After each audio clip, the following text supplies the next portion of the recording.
welcome to the Old World Fanatics, your Warhammer Fantasy podcast to quench your hobby thirst for all things the Old World. And I'm one of your hosts, Gummo. I'm joined here weekly by Andrew and Josh for episode 113. How's everyone going? Weekly. Every week. Weekly. I'm tired. I've been digging holes the last week. I am so over digging holes. I don't want to dig another This hole. is for your extension, right? That's for you, not for someone else. Okay. No, these are big holes too. They take like a day to dig. It's not fun. Yeah. That's a big hole, man. Well, now I can't complain about me being tired just a long weekend, but that's mainly from going to the Central Coast on Friday and staying over and not sleeping, and then my daughter having friends over on Sunday night and keeping me up all night, and then being at the beach all day for the public holiday. Fucking knackered. But it's not from actually doing any hard work. Yeah. Poor Andrew, slogging away.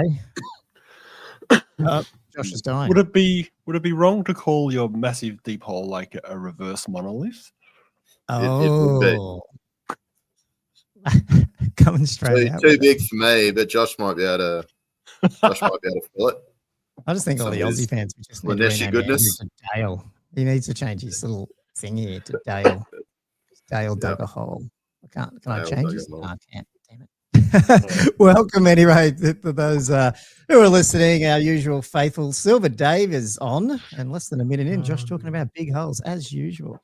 I was close to messaging Dave and saying you should come on because I want to hear about his Moab experience on the weekend. Because I don't know, type it in there a little bit, Dave. I saw your first round result and I went, oh, that hurt. And then he ended up really good. So, pretty good result. Submariner.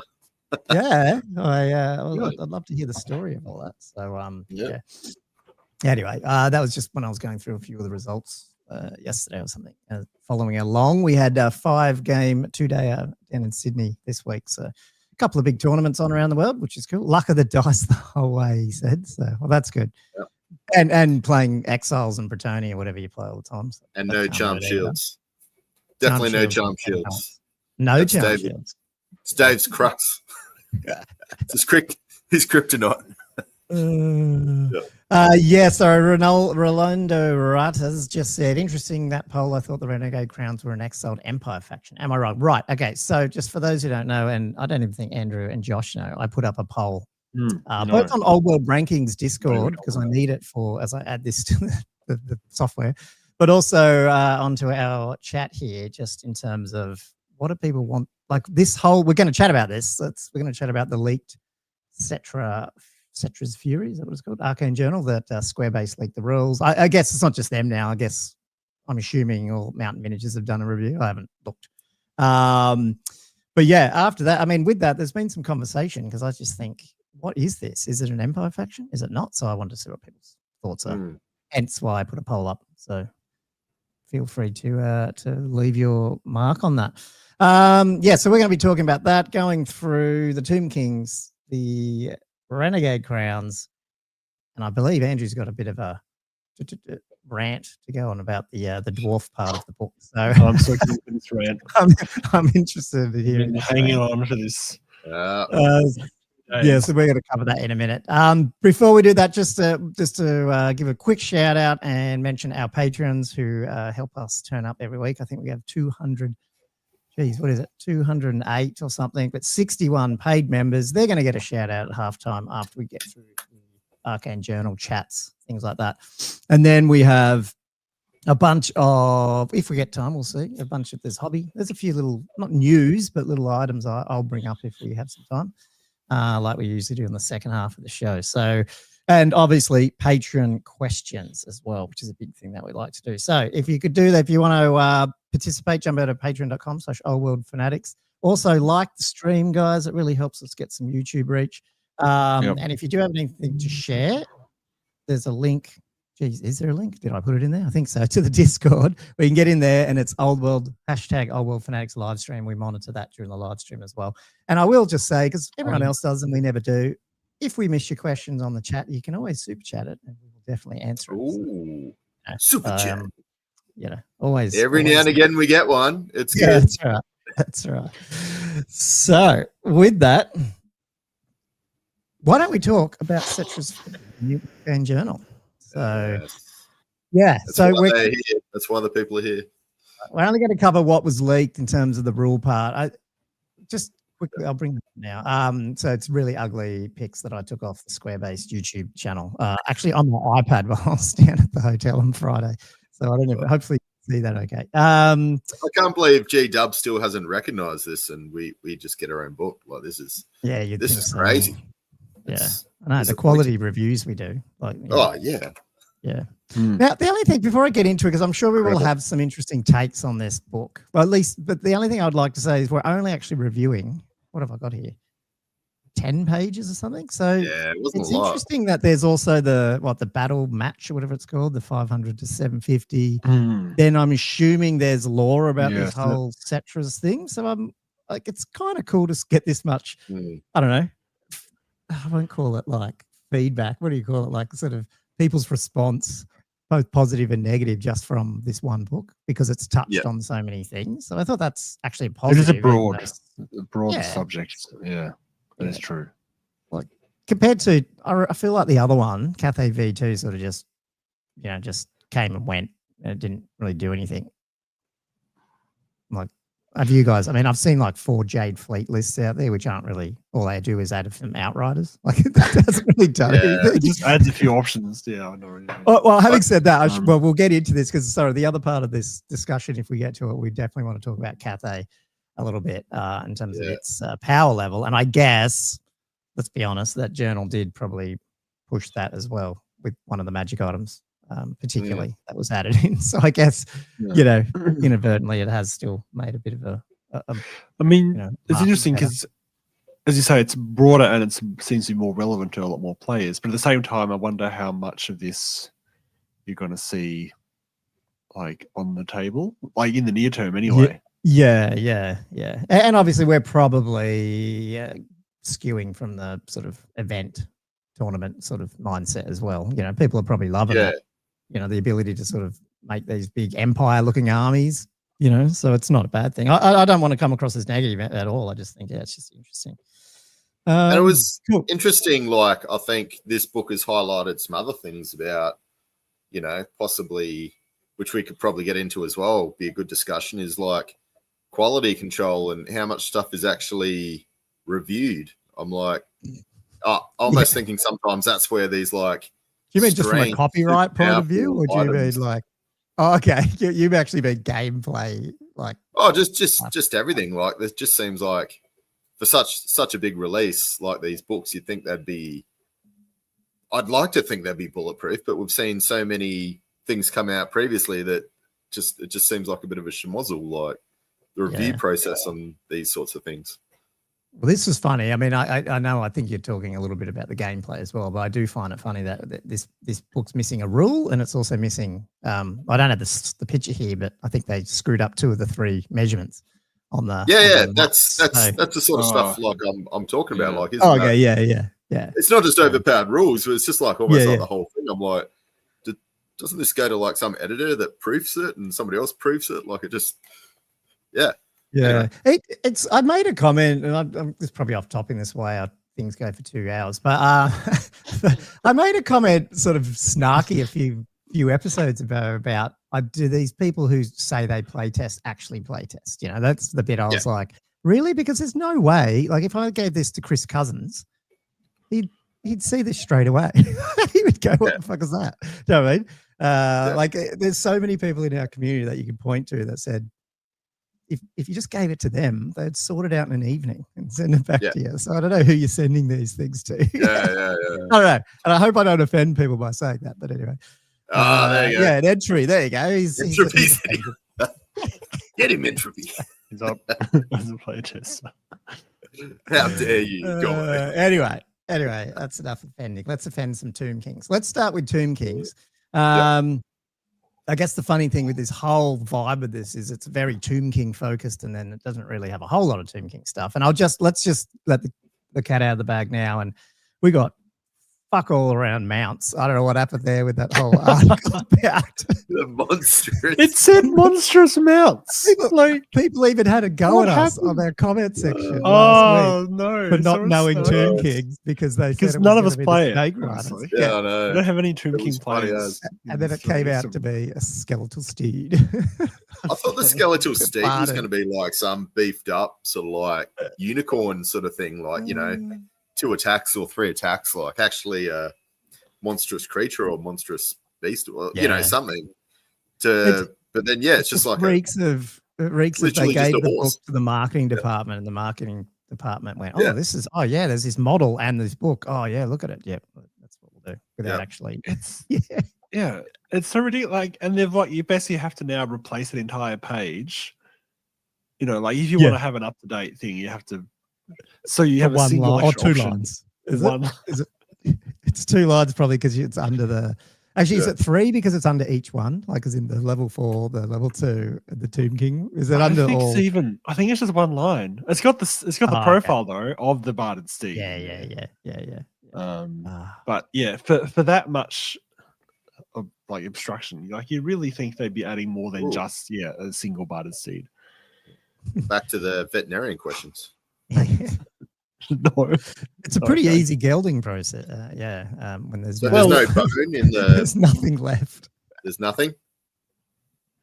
Not in terms of not what they call it a boner. I don't think. No. There's no bone. There's no bone. So I'd say the skeleton. Is there cartilage? Is there any cartilage that would be possibly hanging off a bit of skin? I don't know. Maybe I'm just getting into it too much. Not in the testicle part where the gelding occurs. No. Okay. If you really want to get into it, no. No. Entropy. No. The question is, how do these skeletal steeds replicate? You know.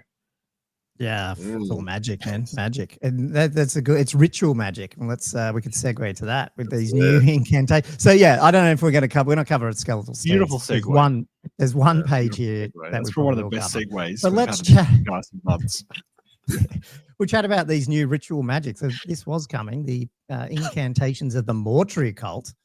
Imagine not my fault.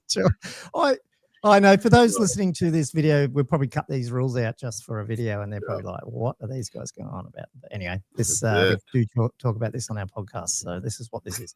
The ritual magic. So basically, we have a couple of cool sort of. I guess they're like they're not even like prayers. They're a little bit like the runic stuff and stuff where you get an extra whole item slot for a new thing, but it is a spell of sorts type thing. So the cool thing here is, I mean, one thing I do like, unless again, correct me if I'm wrong, because I've read this once on Friday, is it's a whole new slot. So high priests get up to 3 of these, mortuary priests get up to 2, and necrotex and arch necrotex, which are in the mortuary cult, get 1 as well. So that's cool because that way they get a little bit of a spell. Because mortuary cult needs a little bit more of a magic buff because, as everyone knows, it's quite poor performing in the magic side of things.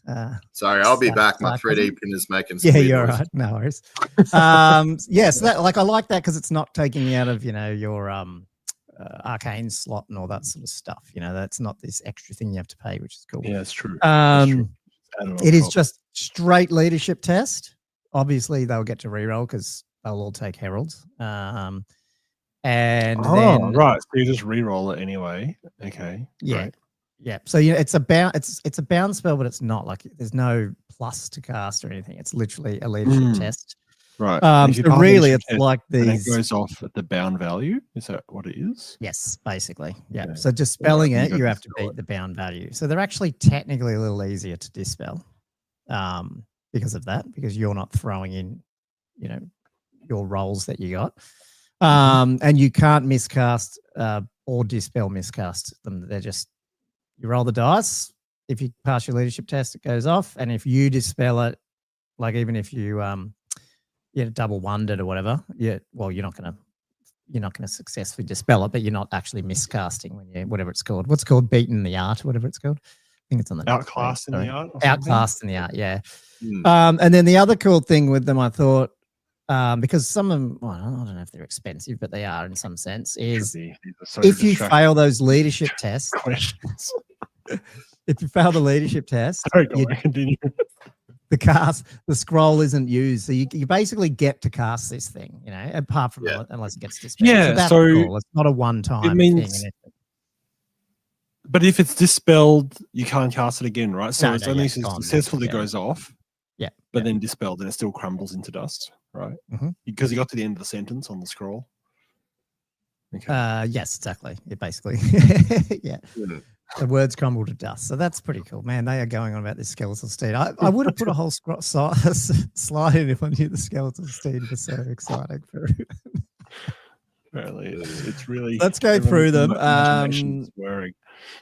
There's only one page, but it's over 2 here, just so we get all of it. So we'll just go from the top. So scroll the withering. So 50 points. Gobbo, any of these you're particularly keen on? Yes, a couple. Yeah. Okay. All right. Cool. I think so. Okay. Sorry. Go on. You don't have to say which ones, but okay. But cool. Scroll the Withering, 50 points. It's a hex, casting value 8, range 21. Until the start of the next like basically for an entire one of your turns, the enemy units -1 strength and initiative cannot make ward or regen saves, and you can cast it into combat. And we might as well say up front, because this is, I think, one of the interesting things with these is, yes, they're technically easy to dispel, but they've got some pretty long ranges here. So unless you're rocking out with a level 4 and in the right spot, you're rolling 2d6 on a, what's it called? Man, sorry, and I'm buggered, like I said today, so my brain's not going to be working. You know, you guys know what I mean. You're doing your fated. Yeah, you only get one of them. Yeah, and you get 8 or 9 really on my. Is it? Oh no, there's a 7. Okay, there's 1 7, but otherwise it's 8. Yeah, so you know, like a 43% chance of dispelling it, I think. Yeah, well, you need to roll 9, 10, or 11, or 12. I have to roll above 8. Oh, you got to roll above. Right. Sorry, I'm pretty sure it said yeah. So, no, I think you're right. Sorry, no, you're right. Absolutely right. That's even worse. Yeah, so I don't think. So I think to me these are actually quite good. I think it's the points that start becoming a problem. But. Even on a level 4 or 3, you still need to roll a 7 or more, which is not. There's no guarantee you're going to hit that either. Yeah, well, that's right, because you're only getting them +2. Yeah, if you're a level 4. Is that what you mean? Yeah, that's right. Yeah. I think I think if you're playing, I think you would have to plan though to be using these, and hopefully not in range as well. I just think if you, I think you're right. Yeah. But anyway, that's that one. Yeah, because you can just fire it at the right time. You wait till you can't. Yeah. Okay. Scroll of Summoning, 45 points. I'm not going through all the text. It's enchantment, casting value 8, range 21. The target friendly unit regains D3 lost wounds until your start of next sub phase. They improve their regen by 1. So again, to me, that's actually an interesting one, because you probably would cast that when you're out of range. Maybe something I don't know, like on a send a Necrosphinx in with a 4-up regen or something. You know what I mean? Like, I don't know, like something like that. It's interesting. 45 points is a fair whack for that, though. But I think the points are going to be the problem here. This is the issue. Like, you're going to be going. Now, I do like that. Like I said, they're in a different slot. It's not like you're making decisions around, I can't fit in, the lore familiar or the. Yeah, true. So you're not making decisions in that regard. Off the army rather than just off the army itself. Well, can you see running the Scroll of Withering, the one that knocks off the ward or regen saves? Like, I can see that really hurting some characters. Does that hit particularly the Graveguard sitting in chariots with a 5 But just imagine hitting the Graveguard unit with that a little bit. But that probably only affects the regen. They don't. The strength. A lot of people, you're not worried about the strength at the time. You're just trying to kill them, so maybe not. Sorry, and I did miss one other big point, which I thought, because it'll come up with another one here, is good luck with your magic res, isn't it? I don't give a shit about it. I'm just doing a leadership role. So all these people with MR2 dwarves hanging around and shit, I don't care. I'm just trying to pass my leadership. So I think that's a really interesting thing with it. Again, I hope I'm not saying anything wrong there because I value, like I said, I just skimmed it. No, that's came out. yeah. That's So how I correct me. interpret it. I'll go to the other side and then I'll go down because the others are off the page here. So Scroll of the Outcast Dead is 35 points. Magic Vortex, casting value 8. It's only 18-inch range. Remains in play. Place a small 3-inch plus template, so the center's within 8-inch, blah, blah, blah. It's treated as difficult terrain. Template scatters D6 during the start of turn, and it's any unit, friend or foe, that moves over or touches it is strength 4, AP -2 with multi-wounds D3 special rule. Any unit that suffers 1 or more unsafe wounds have to take a panic test. I mean, the biggest issue here is the low value, the low range hurts you as well. Yeah. But if it does go through something, it's pretty. It's like, again, probably not meta here, but man, imagine this going through ogres. You know, like that. Strength 4, AP -2, multi-wounds 2-3. Like that could do some damage. But it's just any unit, isn't it? Ogres. It's not any model. Any unit that moves through the template or the template moves over. Oh, is that? Well. Yeah. It's units, not model. Okay, well, that's shit. I'm not. If it was, that would be awesome. Yeah, you really have to just target so the entire like unit a wizard if they're hanging around behind, maybe. Yeah, that's sorry, I misread that one. I'm thinking about another one down here, I think. Yeah. Okay, but it triggers a panic check, I guess. Yeah. Yeah. Yeah. Not sure of that one now. Sorry, I thought it was what it ran through. Yeah, totally. Let's go to the next page because we've got the that would have been awesome, as you say, against ogres. That would have been amazing. Yeah. Scroll of Awakening. This one I thought was interesting. So this is the one. Scroll of Awakening, 40 points. It's still, pricey. Magic Missile, casting value 9, 27-inch range. Place a small 3-inch blast template over the unit. Range. Any enemy model whose base lies, so basically template, strength 4, AP -2. That's the one I thought you'd drop on some dwarves. Because again, you're not going to totally wipe a heap, or as we'll see, maybe drop on a bunch of humans from the Renegade crowns. They're 3-up safe. It's not going to help them. That's right. 4-up. I like the casting value is quite high, is like really high at 9. Yeah, so it's gonna be. You don't scatter it, do you? So it's just it's just basically like it's basically like a little mortar shot, but it's just a direct hit, bang. Yeah. 40 points really though, but now think about it, you can spam these, can't you? Like it's nothing. Am I right? Like they're all common against the right unit. That's gonna hurt. Right? Yeah. I think it was you couldn't have the same combination or something. So it's a little bit like the runic stuff. So you can't just take one of them 3 times. You'd have to like mix it up a little bit like that. I probably should have covered that. Hey, where was that? Right at the top. No 2 characters in army can have the same combination. So it's like the dwarf one where you're going to have to start throwing some other little things in if you want to spam. And then it gets right. I think that's a clever design, actually. Just a no duplication thing. Like it's actually very, quite a beautiful way of preventing overuse of something. Yeah. I should really like it. Yeah. I actually had a whole topic on something like that, which I'll talk to you guys about later. But anyway, very similar to that. Anyway, cool. And then last one is it's not. It's the Scroll of Urgency. We've got 2 left. Scroll of Urgency, 30 points. Conveyance, casting value 7, range 21. The friendly unit, or if the target friendly unit has already moved during the movement phase, they're going to immediately move again. Scroll of Urgency. So, like a little, Arcane Urgency for 30 points, basically. Yeah, that looks useful. Good. Yeah, very good, I think. Especially, again, first turn onto like Necrosphinx, flying 18 and then an 18. 18 again, like depending on where you send him to, like if you can still hit him with the range and out of range of them, it's pretty interesting.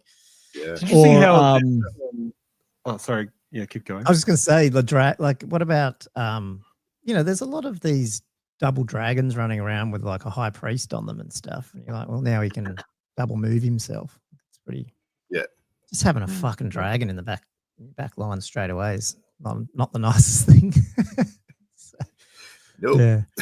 No, it's not. I like how it actually specifies in that text, like not including failed charge moves. Like his Arcane Urgency, I felt like it was a bit confused. And I remember talking about this a couple months ago. Like, can you or can you? And I was actually really confused. This one actually, I feel like they're actually almost preparing for a bit of an FAQ in that regard, but putting it in there in the rule is really helpful. Mm-hmm. Do you move outside? Because this one just says during this movement phase. It doesn't say anything about remaining moves. So is there any way you can move? I'm trying to think. Not really. You can't. Is there any way to like abuse this like that? I don't know. But anyway, Scroll of Righteous Smiting, 10 points. Enchantment, casting value 7. Range self. Remains, fuck, they're annoying, aren't they? I love our patrons. Remains in play. Whilst this spell is in play, friendly units whose troop type is War Machine that are within the caster's command range can reroll single artillery dice or scatter dice per turn. So, I mean, that's bloody good. It remains in play. Again, you'd want to be back at the board, but this is where your artillery is. Sort of turns your little Necrotech or level 1 Mortuary Priest into an engineer, basically. But, I mean, it's you got to roll an 8. If you're a level 1, you get close enough. Like, it's 50-50, you can get rid of it. But if you don't, you know, just command range, pretty easy to have 2 Screaming Skull Catapults in range of this. Yeah, no, it's a really good value. I mean, I feel like it's very tempting to start just putting in like a whole bunch of scrolls in some of these are useful in the right circumstances. But you could end up spending like 150 points, 200 points. You'd almost lose a unit probably, like a small unit of something just by chewing through them. Yeah. I wonder what we'll end up seeing. I wonder if people will settle into I think if you're bringing War Machines, you're probably obviously taking this one. But then if you want 2 of them somehow, now I don't know if you would because what's the? I don't know, maybe you would over 2 turns. You get 2 shots. No, I can see you wanting it. Yeah, it's only 10 points. I don't think it would hurt, especially you might want a bit of redundancy because as you say, it wouldn't be that hard to dispel it necessarily. Only it's a 7. But you could move back as well, couldn't you? Like if this is all you're doing, you could just, So you cast it, move back your command range to the back of the board, and you'd be even further back. So especially on I don't know, it depends on the army. If you're the one taking Screaming Skulls, maybe you've got a baggage train back there. So you give your little level 1. I don't know, some other magic missiles as well. And he's just basically sitting back there. He's like an engineer then. He's buffing that stuff and keeping any little shitty stuff from, Yeah, I can see that one's definitely one. I think you'll see the movement one potentially. And I don't know, that magic missile that just plonks on. Yeah, the awakening urgency and smiting. It's expensive, but 27-inch range, you're basically guaranteed you have to fate it. Like the right person's always going to shoot it when you can't dispel it. So those are useful. But I guess what I'm saying is if you were to take 1 awakening, 1 urgency, and 2 smiting, that's 90 points of scrolls. It's adding up. It's adding up. Totally. A little bit of self-restraint, I feel. Yeah, but they can all be useful depending on the situation in the army. Yep. Yeah. So I think that a little bit of flavor, something new to throw in there. And I'm guessing am I right? And you can take. Is this? I should have read this first thing. Is this only in the Mortuary Cult or is it everywhere? I don't think so. Okay. My understanding is it's just anywhere. Okay, cool. I like that. It's just anywhere. Awesome. All right, well, that's that for that. Ever-growing stack of books to run this army. True. Yeah. I thought I did read up somewhere about Mortuary Cult, but I think that was in like some of the pre-release stuff. Like they're going, you get these scrolls for Mortuary Cult or something. Yeah, they're cool. Well, Mortuary Cult incantation. Yeah, but I'm guessing I think that was marketing again, potentially not knowing what they're actually writing. Yeah. There's the character mount you're talking about, like changing the what's it called? No, it's 3 lines. It's not just one. It's on each one. It's got barded. Yeah, cool. Though we did get this guy, which I've cut off the top. It's what's it called? Winged War Sphinx for 180 points. From skill 4, strength 5, tough 6, 5 wounds, 4 attacks, leadership 8, behemoth. He's like a Necrosphinx, really. Close order, combat, fly. Sorry, counter charge. Ooh, He's got counter charge though. Hang on. The Necrosphinx doesn't have counter charge, does he? Can't remember. I don't think so. There was a joke. One of I saw a ridiculous comment later. Where is it? I totally missed that on Squarebase review because I was skimming through. I wasn't really reading it. That's pretty interesting. Big for a behemoth to have counter charge. That's cool. Yeah, it is. And then normal stuff. Now here's I feel like they might have corrected the Necrosphinx on this. So Necrosphinx was one of the only ones that had like 4 attacks or whatever, but then it had the extra attack. I think it's 5 attacks. Yeah. But then he has like you then make another attack with its poison attack. Whereas this is like the other ones where it's like, no, you basically use one of your attacks, which is makes more sense. But it's again a bit of a nerf down from the Necrosphinx. I think he's 15 points cheaper and he's got one less wound, as far as I remember. Sorry, I haven't played my Necrosphinx for a little bit. And the breath weapon is probably, I don't even know if the Necrosphinx doesn't have one. So he's got a decent breath weapon. Strength 4, AP -1 against units. The flying cat thing is the biggest airborne lol. Watch out, folks. Countercharge coming at you with initiative 4 at best. Yeah, well, that's yeah. I thought when I first saw this that they bumped it up, but no, he's still initiative 4. So it's like that's what happened when I charged your my Necrosphinx into your what was it like crypt ghouls or something? They still higher initiative. Just wipe to be yeah. And to be asked, would winged war sphinxes lay eggs or have live babies, Josh? Yeah. I reckon they lay eggs. Maybe form into larvae that maybe are like little pond dwelling, like but the other annoying dragonfly larvae are like really cool. Like they're actually sometimes you have them in like an aquarium and they're like these actually quite large carnivorous larvae that can eat fish, and people think they're actually an animal, and then they actually like grow into a dragonfly, and it's like guys, life cycles. They're really cool. Yeah. Especially the ones that go through weird stuff like that. Yeah. Sorry, we keep pushing on. It's going to be a long one. Yeah, you can only take this in Tomb Kings of Grand Khemri, the Grand Army, or the Mortuary Cult.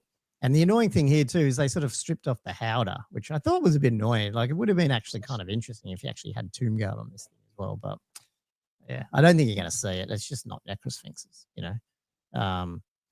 Unfortunately.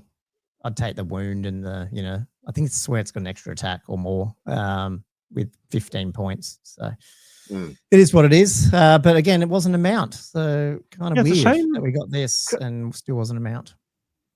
It's this big behemoth and they talk about all these extra monstrous mounts and stuff and they just release it without having it as an option. Yeah, which is the only thing I'll say one more with the Tomb Kings before we move on, because that was it. I'm excited about the scrolls, but look, it's not all a miss. I think the models are awesome that they're bringing out. So, like, you can't complain if you're Tomb Kings getting those more modern sculpt miniatures that we're getting as well. So, yeah, it might not have got the rules all that we wanted, but didn't totally luck out, which is good. Now, man, there is a lot for that other Renegade crowd. So, what we're going to do is listen to Andrew run us through his Slayers that he gets now. Yeah, because we get a Slayer. All I've heard is it's great. Yeah, it's real great. It's better than digging holes for your renovation. It's freaking fantastic.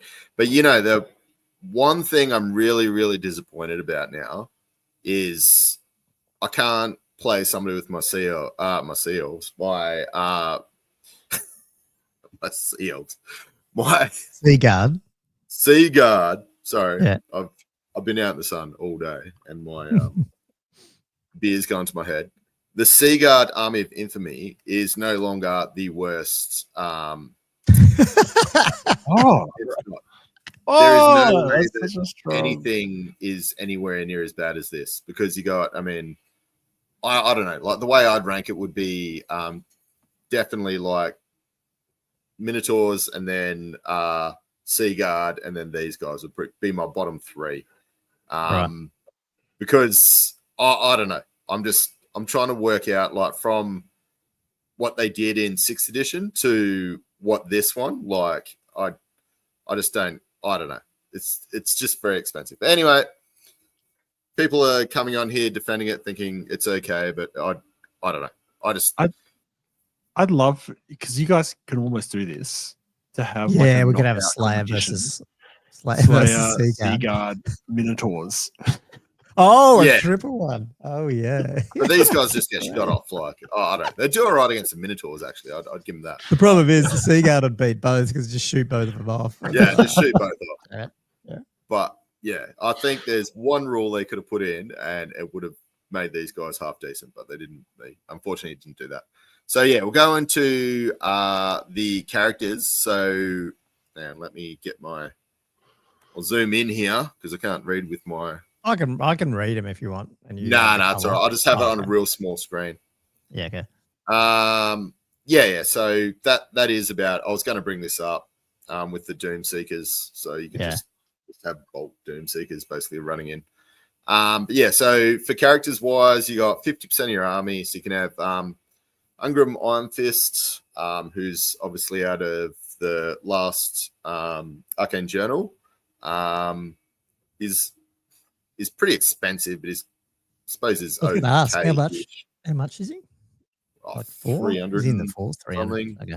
Yeah. It's like mid 300s, I think. So he kind of like gives you some rules and bits and pieces, but I just don't think he fits well within the Slayer army. So outside of that, you can have a Demon Slayer per 1,000 points, 2 Dragon Slayers per Slayer unit taken. So you could actually have quite a few Dragon Slayers if you really wanted to. You just load up on your Slayer units. So for core, it's 20% of your army. It's just got to be Slayers. So, I mean, you'd probably get... Now, that's interesting, though. At least they brought that down. Like, that's cool to see such a small core. Yeah. Oh, imagine if it was 33. Oh. He would have been... Andrew would have turned up for this. He would have like, fuck. I've quit. I've gone to AOS. Yeah, no.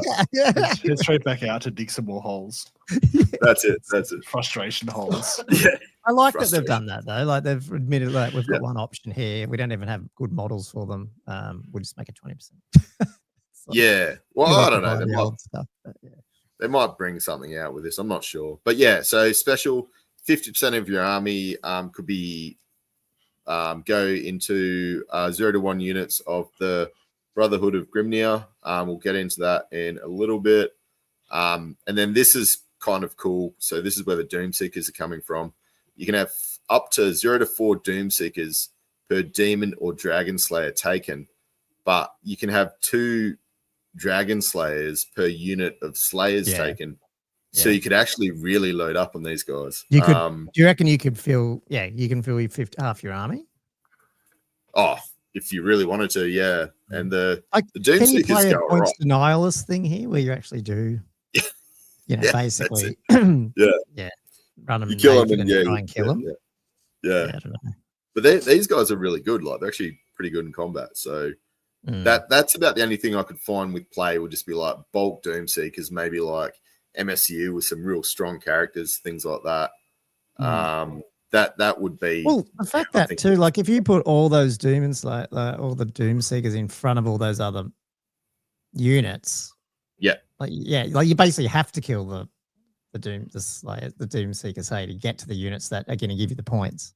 So but you're going to lose points by killing the Doom. So it's like frustrating as a player when you play against that. You're like, fuck's sake. They're not super cheap, the Doom Seekers, but you do have to kill them. But I've never been able to. They're just too much of a threat, and they vanguard up and they're just coming at you. So. Yeah, and if you ignore them too long, they'll end up getting into combat with you, and you got to kill them anyway. So it's like, fuck, frustrating. Yeah. What does Sakuda just say? He says 8 to 12 Doom Seekers in your characters with Rune of Dishonor. You start the game with in the hole as points, but enemy has so much trouble getting through them they can't ignore them. Yeah, that's the thing. Like, it'd be quite frustrating to play against. Yeah. It'll just be like Doom Seeker army. Yeah. It's a shame the Slayers aren't seen as a functional part of the army, though. They're the core. But no, exactly. And the other thing as well is if you're going to want objectives, you kind of need to have these bigger units of Slayers, or go the Brotherhood to like be able to take them. For unit strength and whatnot. But unfortunately, Slayers do die quite quickly to shooting. But anyway, so rare 25% of your army can go into 0-1 Goblin Hewers per 1,000 points. They're how does that change? I can't remember. They're pretty hopeless. But what about in the infantry meta? Are they getting better? Or I can't remember. I think that'd be a little bit better. My understanding. I haven't even looked at them again. I thought they do kind of like a through and through, or like a hits per like rank. Was it? Yeah, rank or something. Weird rule. Yeah. Yeah. You can have a dwarf cart, but it can only be can't be the miners cart. It's just going to be the beer cart. Oh, hang on. That's the good one, isn't it? That's the movement one. Yep. You never see the miner one, really, do you? Not really. Nah. It gives you some shitty attack with ranged attack. So if your army includes Ungram, you can take a unit of hammerers and mercenaries. I think it is. Oh, yeah. Rangers. Sorry, I didn't get that picture. Is it? Okay. Yeah, it's Rangers. BSB. So the a single dragon. So Rangers is up to 20% just as mercenaries. Fuck, I missed that on the slide. Sorry. Does that mean are they normal mercs, or did it have anything to do with like they don't act as the rolling a 1, they don't turn up type? Oh, the misbehaving mercenaries. Yeah. Oh, was there any comment about that? I didn't see it. There's nothing. I There's didn't nothing see see on there about it. Yeah, okay. Which is kind of annoying because you think they wouldn't, but I mean. Yeah, but then why would they make them mercs? They might just add them in somewhere else, I guess. Yeah, into another slot. Yeah. Try and be themey to a certain degree. Yeah. Any models that have the option of purchase runes may do so, and then same with like the runic tattoos. And you got a Dragon Slayers at BSB. That's pretty cool. Yeah. So that's pretty good. It's called modeling opportunity. Yeah. So you could give your BSB the ward save, and then you'd also get your ward save against shooting. But not there's no sort of like generic thing, which is what I was hoping for. Special rules from the wilds. So 0-1 units with unit strength of 10 or less can get ambushes and skirmishes for 1 point per model. It's not terrible. I mean, you go so slow, like, maybe ambushes might be viable as an option. But then you are locked to like just 10. Yeah. Sorry, what's the Slayer off the top of your head per model? Like, is he like? Oh, they're expensive. Yeah. I think they're 14. It'd be nice if you didn't have to pay for that. Yeah. I'll have to have a look. It doesn't matter. Keep going. This is going to be a big episode otherwise. Yeah. 12 points. Is it? 12. Yep. But then you get upgrades and stuff, don't you? Base. But additional hand weapons are 1, great weapons are 2. Yeah. You got a bunch of upgrades. Yeah. So look, Snorri, trolls. So after deployment, but before deploying scouts or making vanguards, all units of the Brotherhood can make this look Snorri trolls, and then so you get like a free move. So it's like a pre-vanguard D3+1 for each unit. Okay. Rolled so separately. Effectively, if you've got some vanguards like the Doom Seekers, they would end up going D3+4. Is that right? Because they get vanguard, don't they? Yeah. And then they get like a mini swift stride, so they are pretty quick.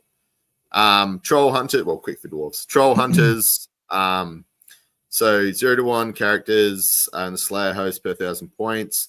They have the Scout special rule for 10 points per model, which isn't too bad because they can, maybe scout out near a unit of Rangers or something like that just to help support. Well, like I know you're going to lose your +1, but a lot of other armies are starting to have a Scout anyway, and they'll, you back them. So it's not like every army you play against, it doesn't have the +1. But also, if you're going to get shot off, sometimes why don't you put them right up the board? Like even though you probably go second, I don't know. I feel like you've reduced a turn of shooting anyway. That's it. Wards of Grimnir. Look, I think this just could have been made a lot better just with a small change.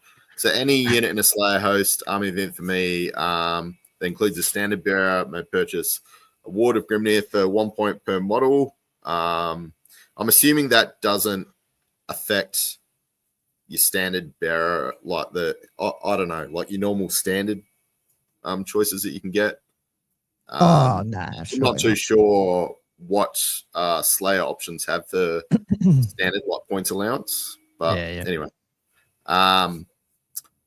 So yeah, sorry, for 1 point per model, a unit gets a 6+ ward save against any wound suffered during the shooting phase that were caused by non-magical enemy attack, which to me is kind of annoying because it's only that sort of shooting.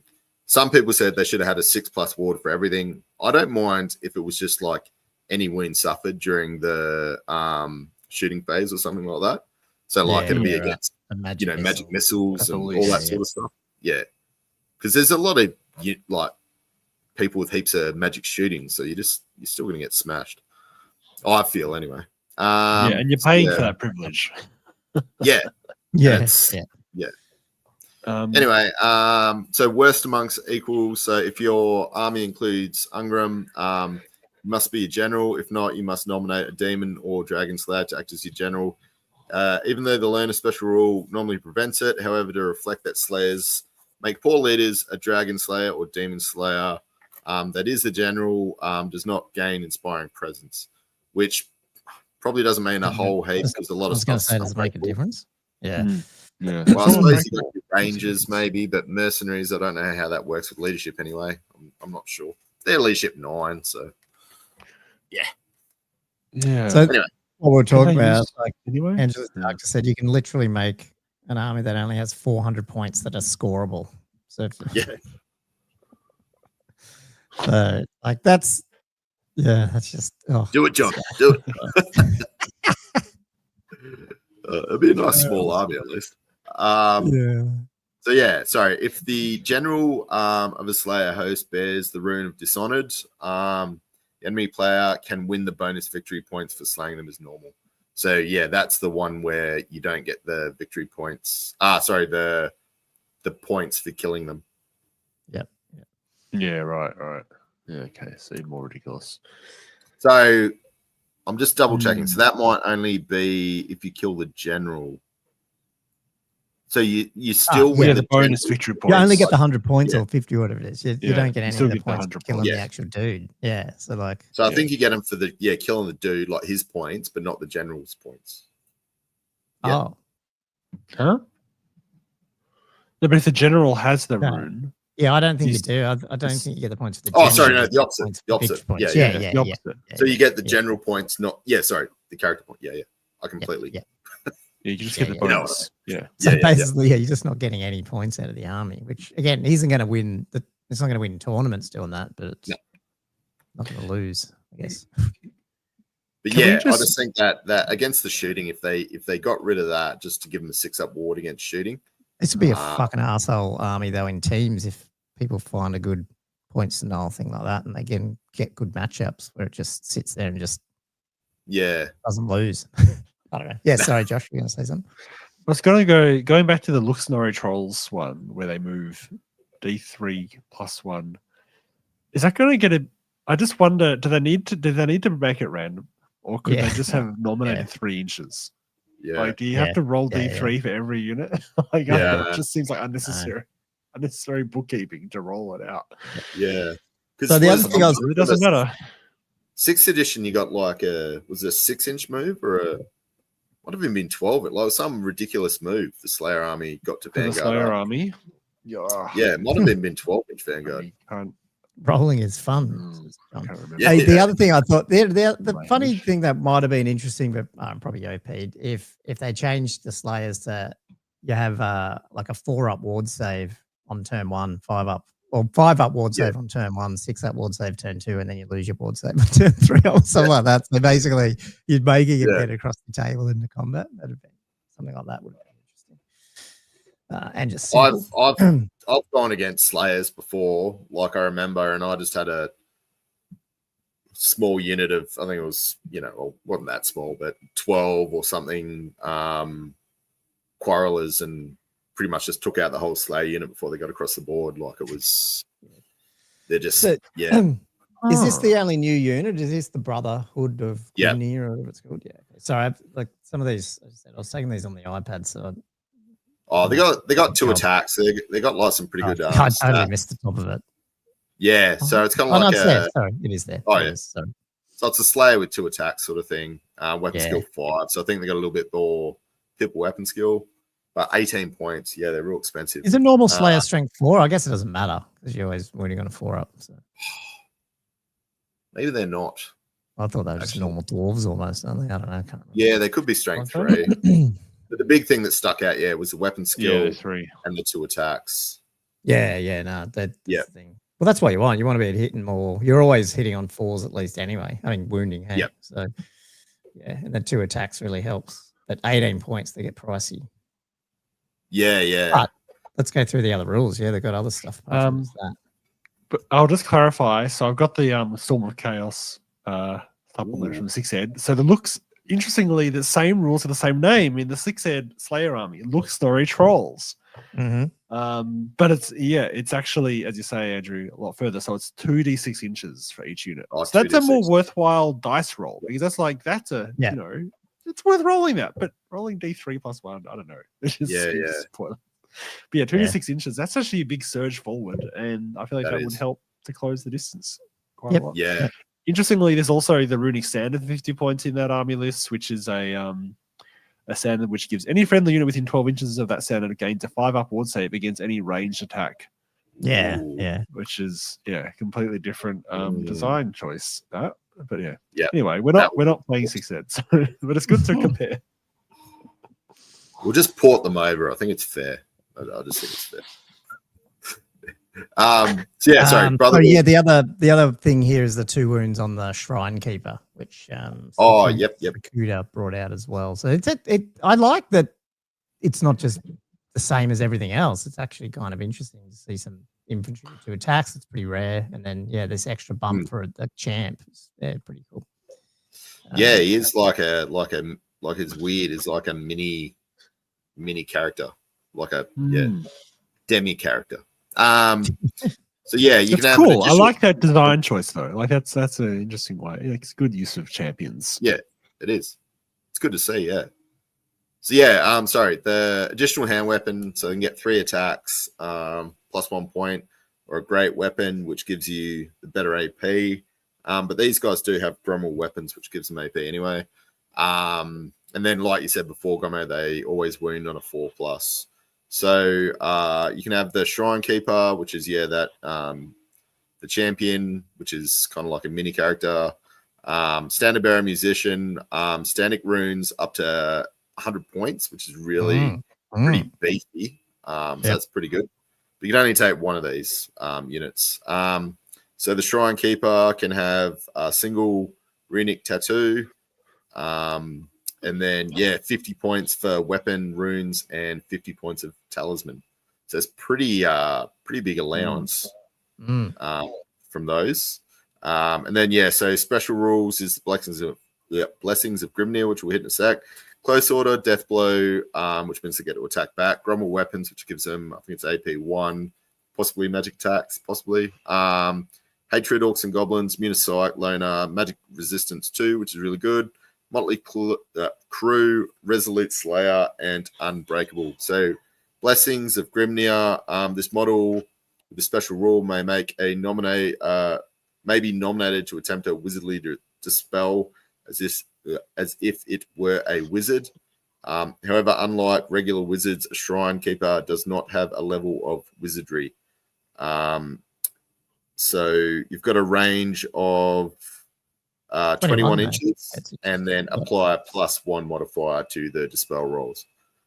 So you don't get runesmiths or anything in this army, which kind of was that.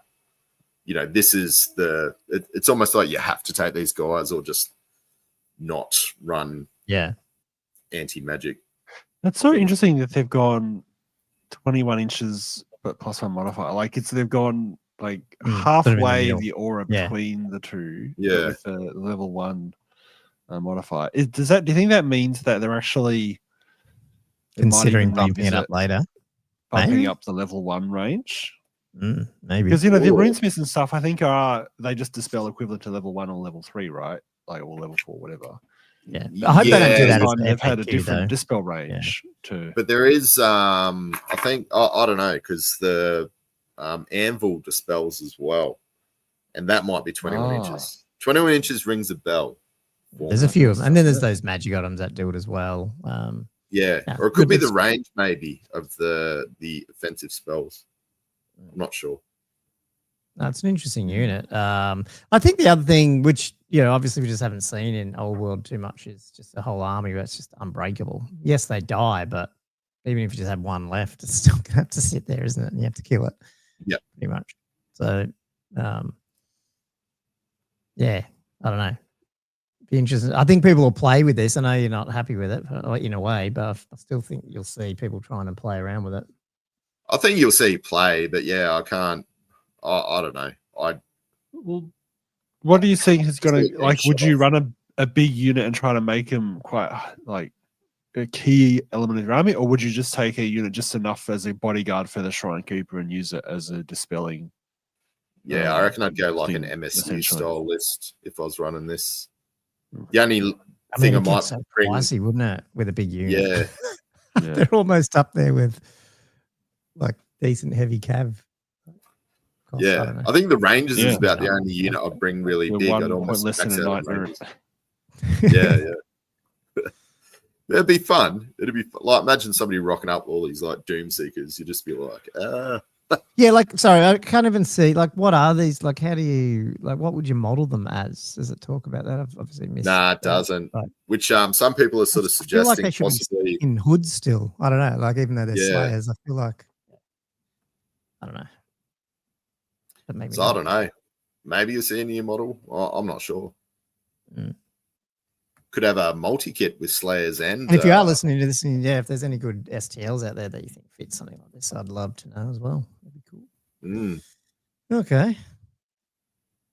Do you have enough models to run one of these armies?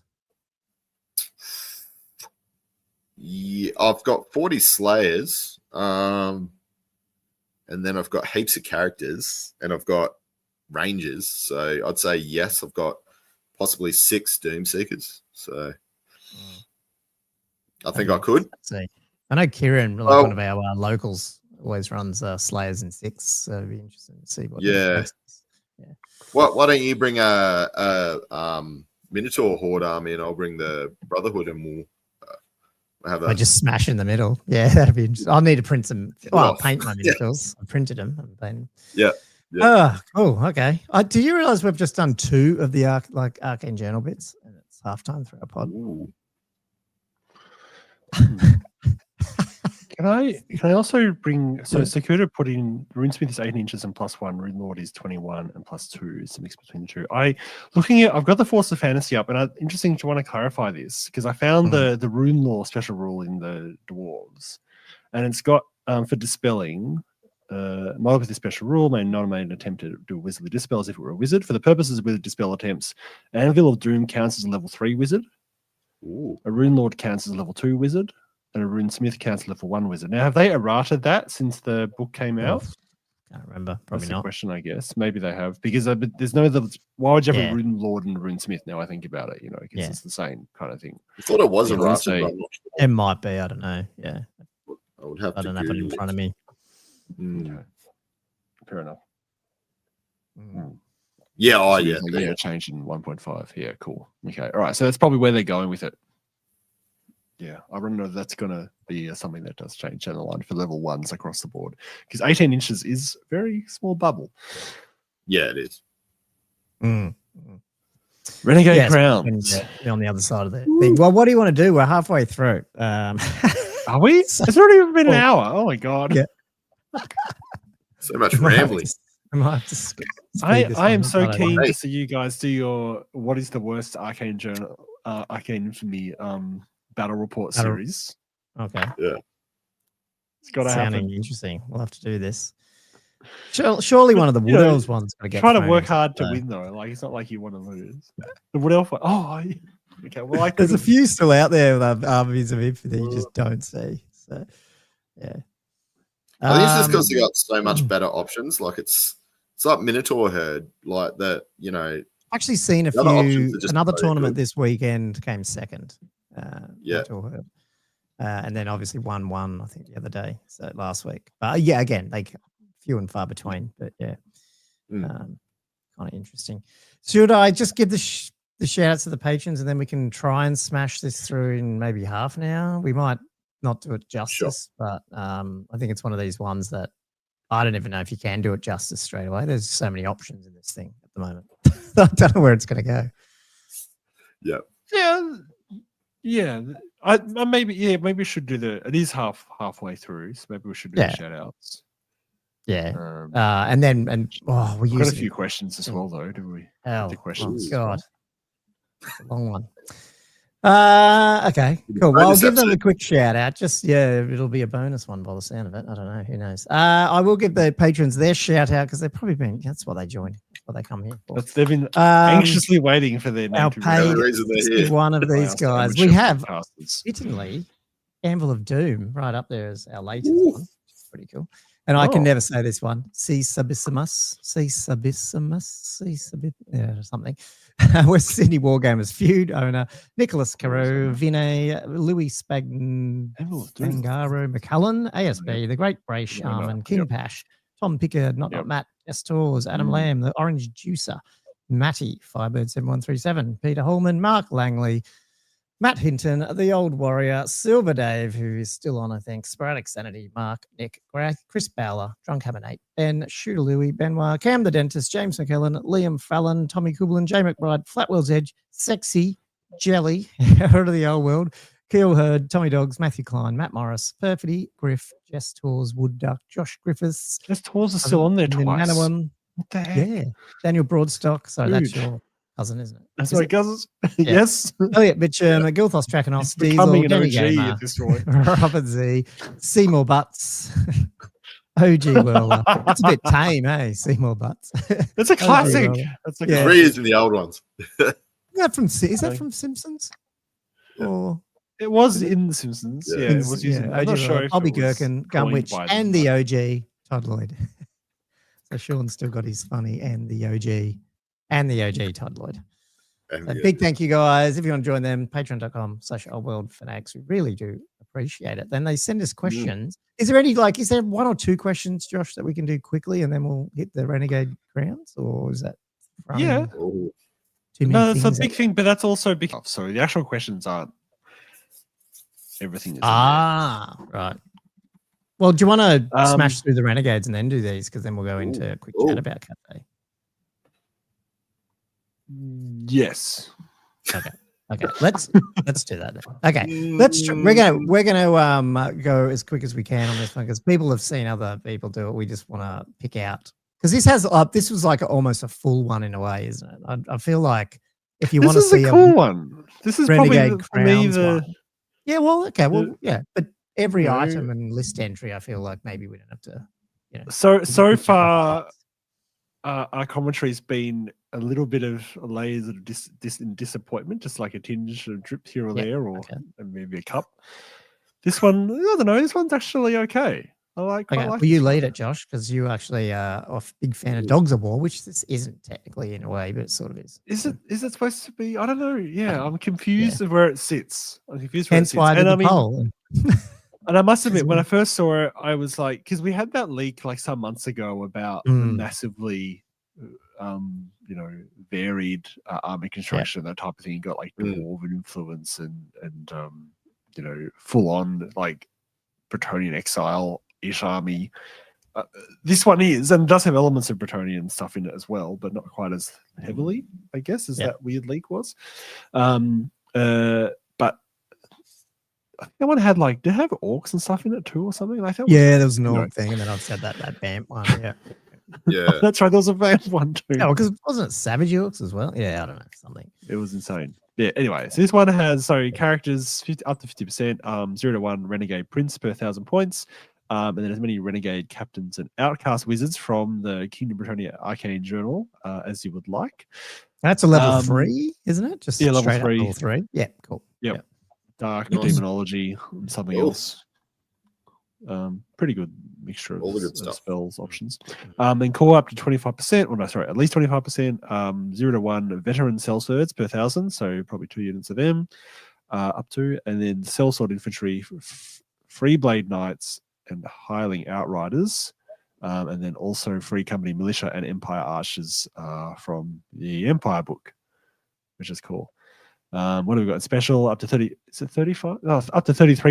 33%, is veteran free blades and up to 2 border princes mortars, which are like your regular mortars, but in the border princes. And then rare up to a quarter of your army is border princes brigands and 0 to 1 war machine per 1,000 points from either organ guns or your border princes bombard from the Brett Arcane Journal. That's pretty good. And then up to a 33% of mercenaries being any dogs of war from any other Arcane Journal.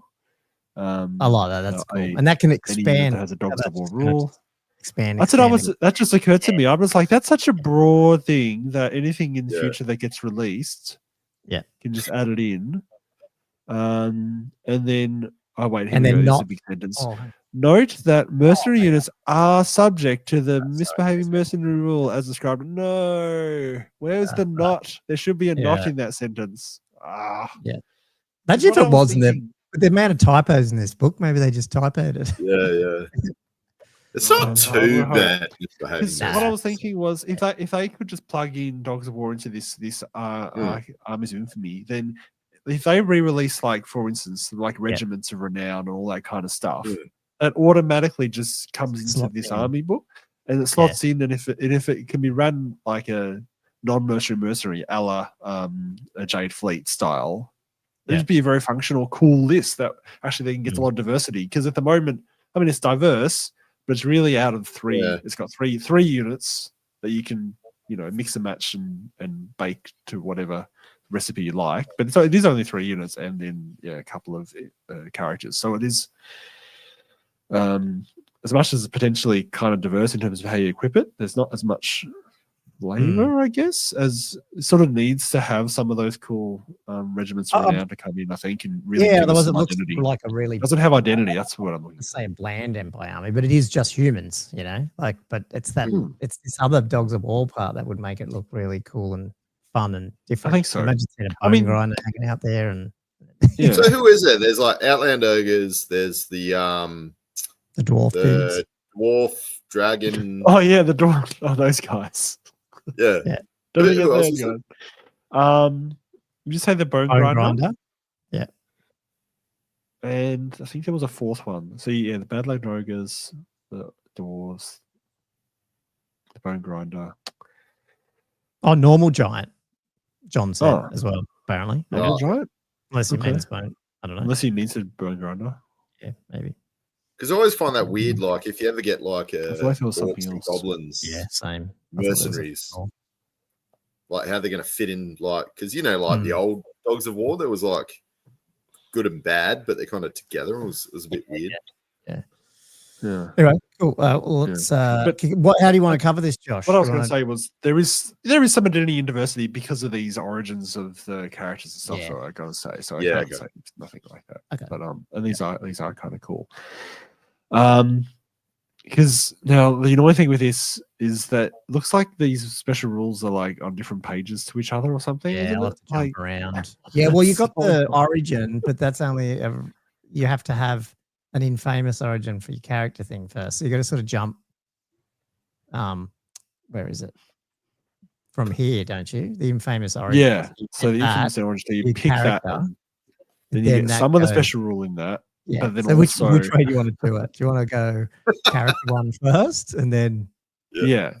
Okay. Yeah. Can we go back and forth? So I might do, like, if I do the Might of Muragulano, Can we just do this whole thing and then go to the Phalanx as well and cover that too, and then do the Renegade Knight? Probably, because so the Mighty Miragulano for 25 points. So the character with that gets +1 modifier leadership, and he gets stubborn and Chilean stoicism special rule, which is a very verbose rule, and it's just annoying because because it comes down to a problem with the design of the stubborn rule as to why this is so complex. But I'm going to read it just because I enjoy the being annoying.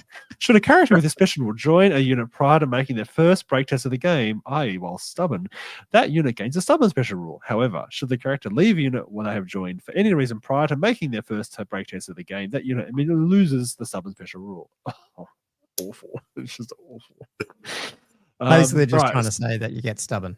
That's what it's trying to say. That's trying to say. Just awful. Just awful. All right, can we go back to the other page now for the rest of this character special rules? Why is it not all just together? So for each character in your army that has the Mighty Miragulano's infamous origin, being that 0 to 1 unit of sellsword infantry or veteran sellswords may change its troop type to heavy infantry and get the Phalanx special rule for extra 10 points.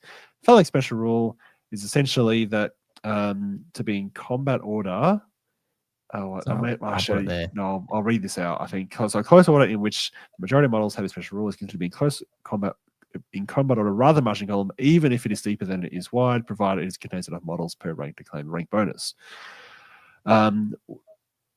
Whilst it's deeper as well, so it can claim a rank bonus, but can also perform a charge move, but it can't march a triple, so it's not in marching column. But then it can get into marching column by going so narrow that it no longer gets a rank bonus, which is 3. And the other thing is, it's immune to this first charge rule. It doesn't. Which I like. That's cool. So basically, you can go 4 wide, and 6 deep, for example. Basically, getting +3 or +2, whatever rank bonus. You can't. Does it be 5 wide? No, heavy infantry. Oh, sorry, if you choose the heavy infantry. Oh, the heavy infantry. Yeah. Cool. It goes to 4, so therefore 3 would turn into marching column. That's insane. Right. Yeah. I actually didn't realize heavy infantry did that. That's cool. Okay, I forgot about that. Yeah. Wow. So like it'll actually look sort of like a 6-head army if you ranked this guys up and did this, with a few units. It is cool. I mean, the one thing this is missing is some kind of long, thin combat weapon that would play into having lots of deep ranks. Something sort of pointy that's later? Like maybe about 10 foot long, maybe. Starts with a P. I don't know. It starts with a P. That's all we're giving you. There we go. Right. So now I'll go back to the other one. Is that right? Yep. Go back to the other one, please. Okay. Please. Hang on, I got to go down to this Renegade one. Knight. Renegade Knight, also 25 points.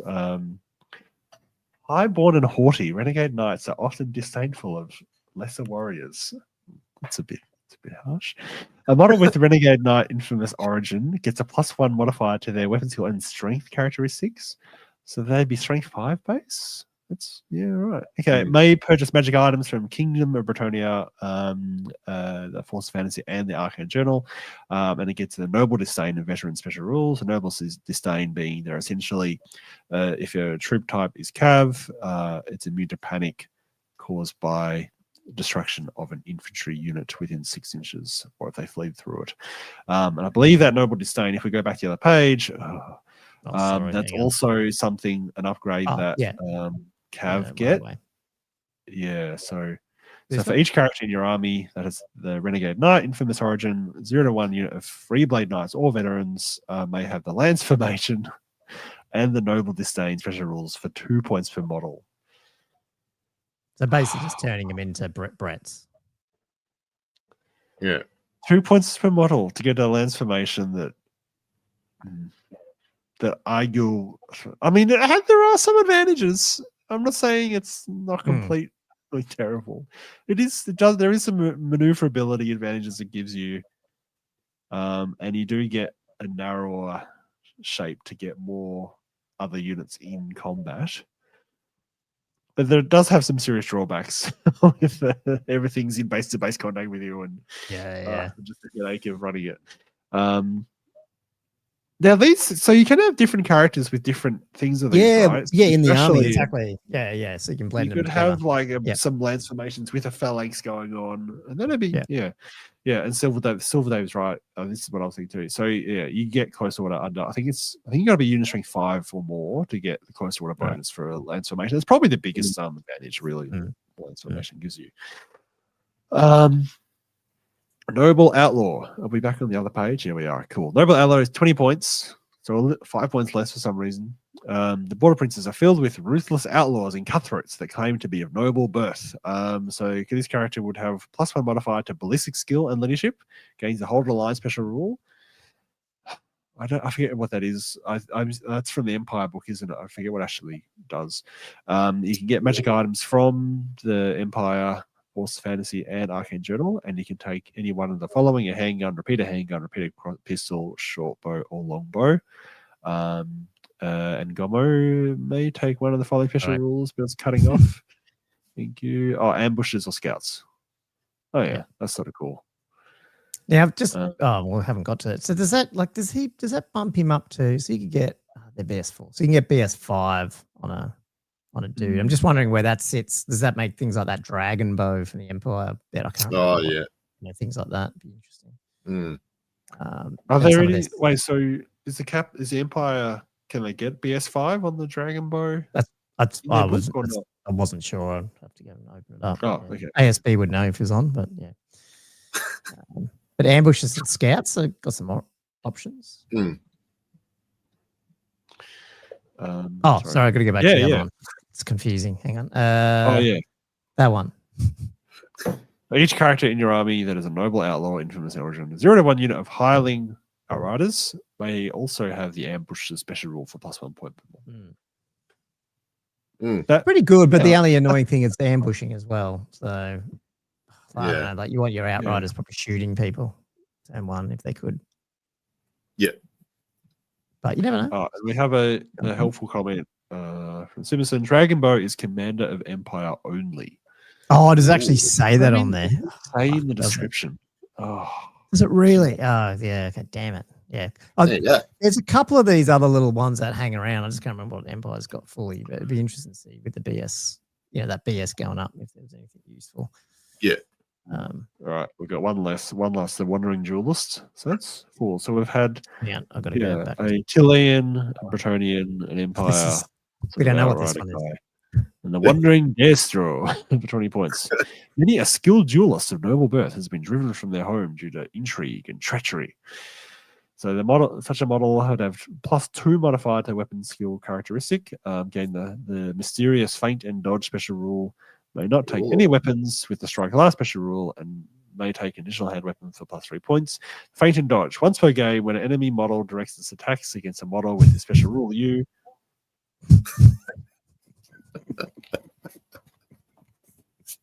feint and dodge. I thought Rob was right on it.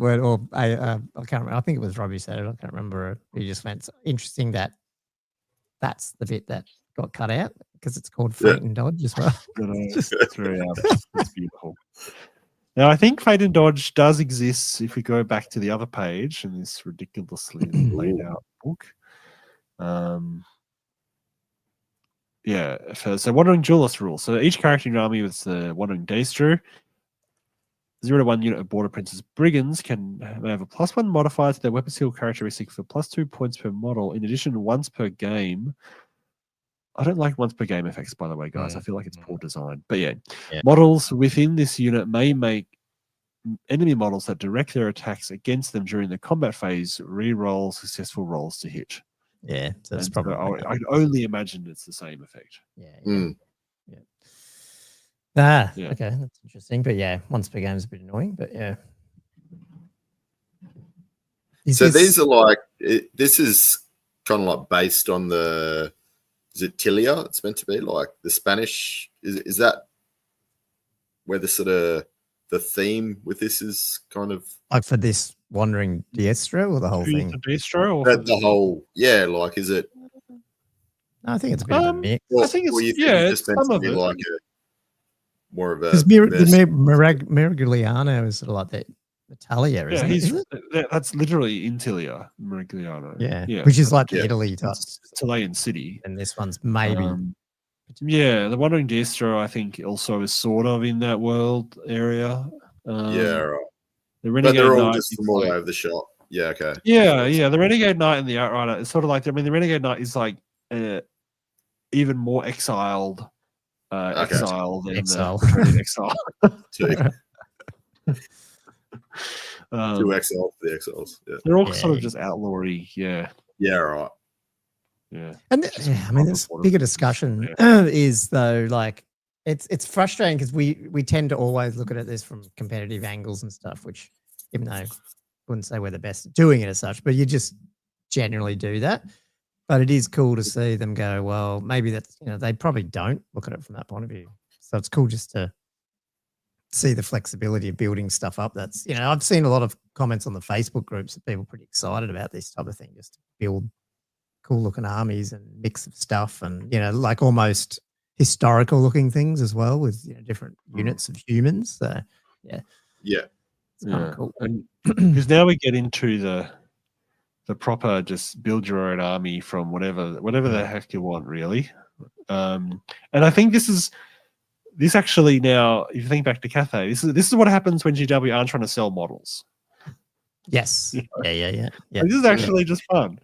Compared to the Shinjingan Lord, who can only be on that monster thing, and that's all the Longma, and that's all they can be on because that's the only model that exists for them. This is just whatever you want, and so you can get a prince for 75 points, the captain for 35 points. They're sort of human hero stat points, although they're the Empire hero, not Bretonnian hero. So 3 wounds, 3 attacks, or 2 wounds, 2 attacks. Don't get the Baron. Leadership 8 only, or leadership 7. Although I think there's a fair bit of warband going on in this army, so that might not be too bad. Then weapon skill 6, weapon skill 5, and strength toughness 4, BS 4. And then they've got just a whole bunch of options: great weapons, halberd, lance, morningstar, warbow, crossbow, pistol, bracer pistol, may take a shield. I mean, you could just like do them combat up armor, they can replace it with heavy or full plate. They may be mounted with a Bard of Warhorse, I think, for Bard of Warhorse, or regular Warhorse, I guess. Those are your 2 options for mounting, which is I like that. I actually really quite like there's no monstrous mount option. It's just so much in the fluff, the theme of what this army is supposed to be. It might seem limited in terms of the meta and that type of thing, but I think for the theme, it totally fits. And that could be expanded on later. How they FAQ'd Return of Renown down the line. Mm-hmm. Yeah, they FAQ'd the leadership in the Empire army, which is kind of interesting. To go up for these guys, so it is cool to see maybe a bit of disparity as well. Even though they're pretty much the same stat line. So sorry, keep you going. can get that leadership buff as well, can't you? Plus the warband, obviously. Yeah, there's that. Yeah, depending on which one you choose.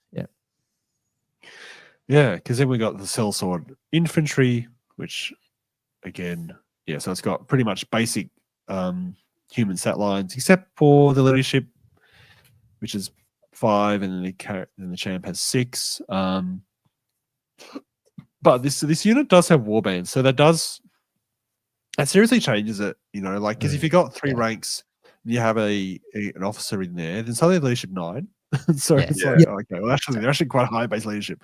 So the basic infantry are 4 drill. Oh no, it's any veteran. Sorry, it's veteran. Yeah, so the basic infantry can have 4 points, and the veterans, which I think have an extra people weapon skill, and that's it. 1 point more, they're 5 points.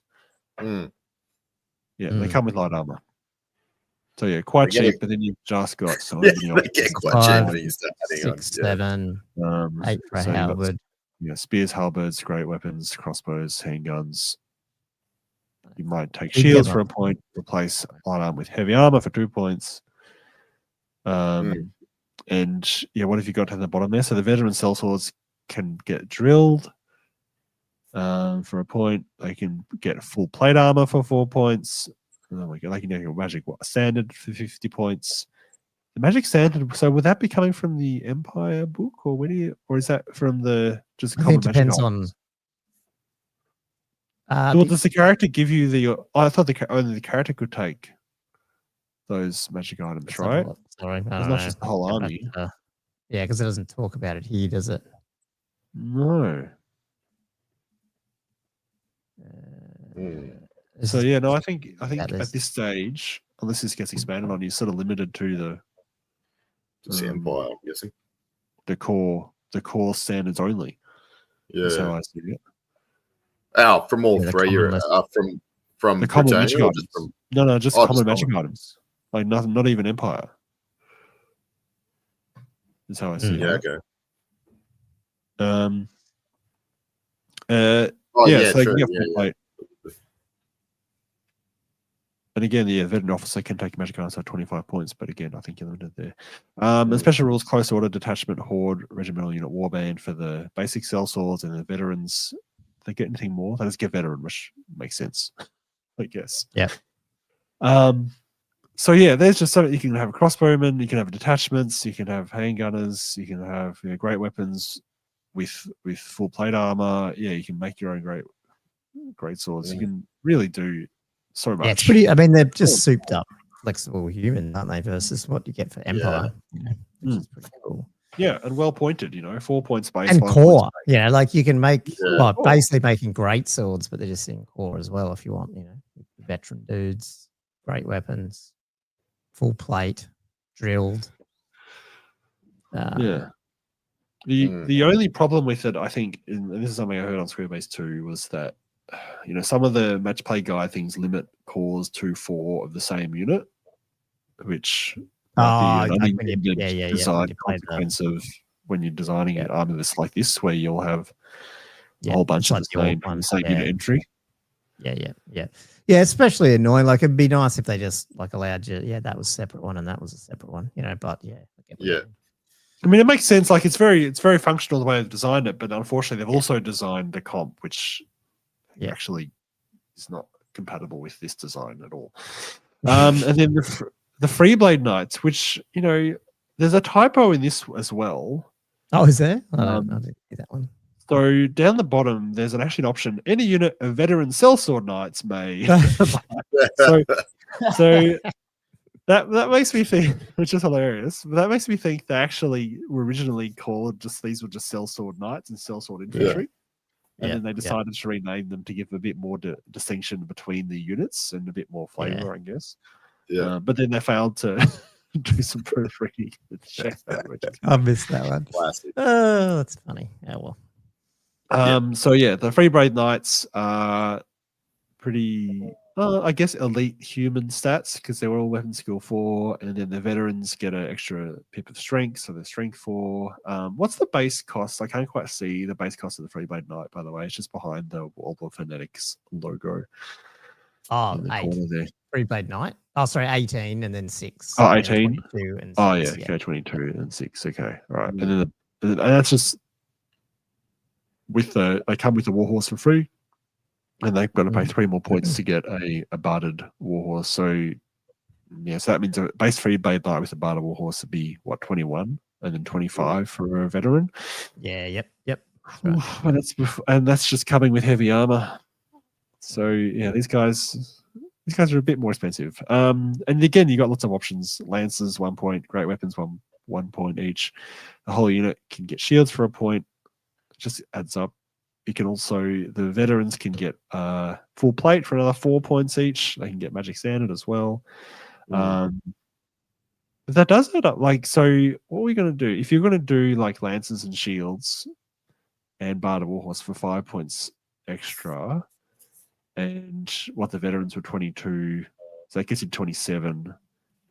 And then if you go full plate for a 2 up, you're at 31 points each. That's getting pricey. Expensive human.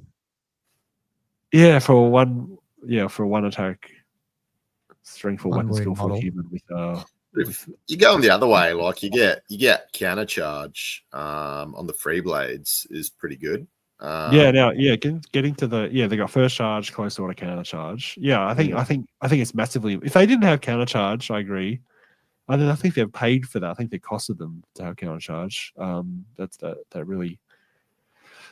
Have they got another rule that I missed? Because that first charge, Swift stride. What's that other bit of text? Veteran. Oh, veteran. Like, oh, duh. Yeah. It's just veteran. Okay. Yeah. So yeah, I don't know if I'd run. I don't know how expensive. What do you think, Andrew? You think you'd run them quite cheap? Like, would you spring for a 2-up say? Would you go for full plate armor, or do you think you'd just? Oh, I don't know if I'd go full plate, but I mean, it depends on what you're going to go. Like, if you're going to go full plate with a great weapon, then you're going to have your great weapon guys, possibly like your normal free blades, or you're going to throw like a shield and a lance on. You just have to work it out. But to me, it's just like it's kind of like a silver helm, but with counter charge.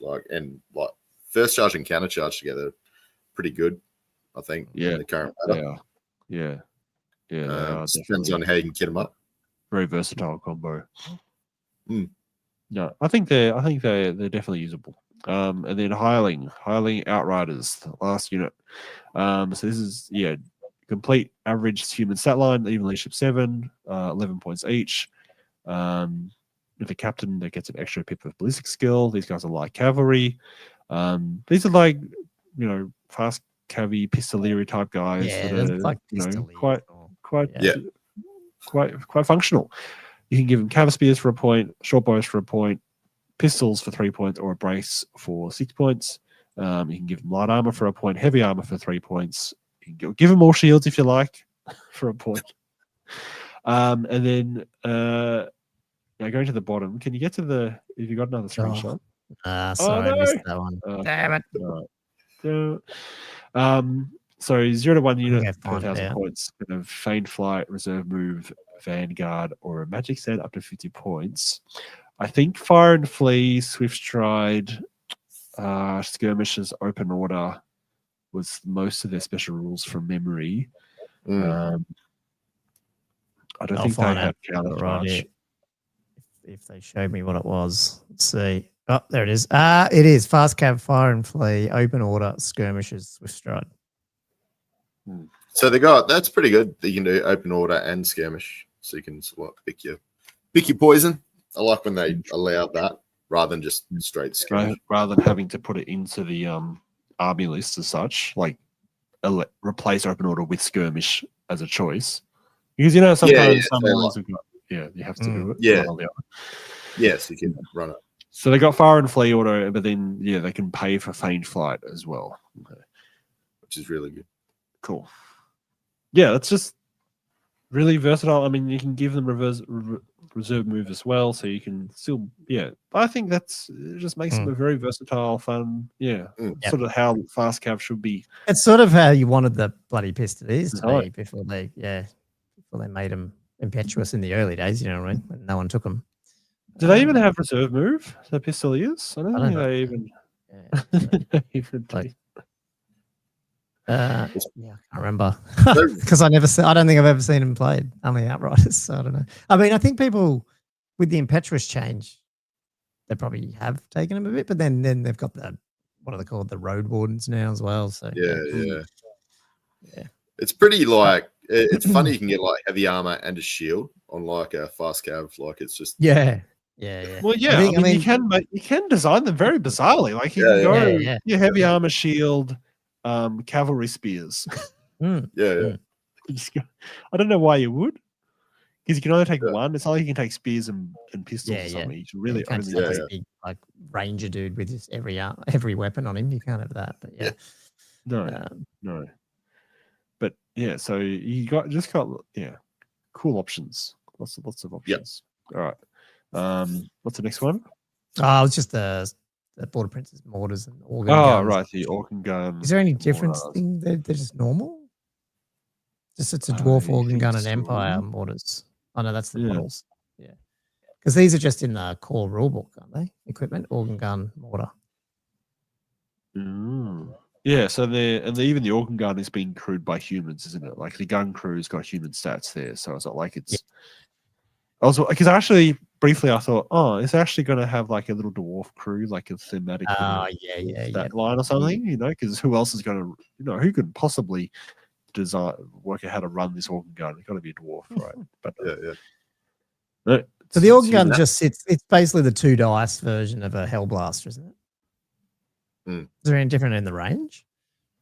Is it 30 inch or is it 24? Do you remember? No, I think it's 18. I'm pretty sure. That's 18 or not 24. Maybe no, it must be 24. I think.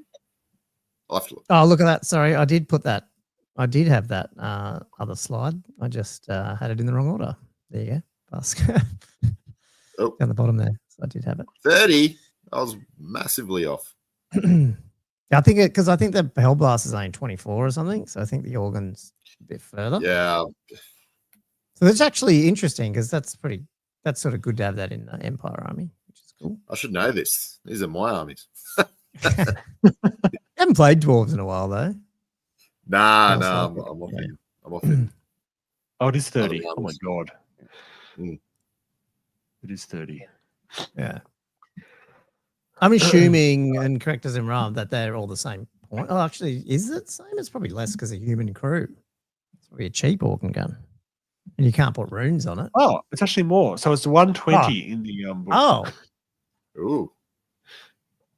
So 5 points more for this, but you can't put runes on it. Interesting. Okay. Is it tough 7 in the... Yeah, it's tough 7, 3 wounds. I thought some of the war machines were tough 6. Now I can't remember. Yeah, the flame cannon is tough 6. So I've got it in front of me.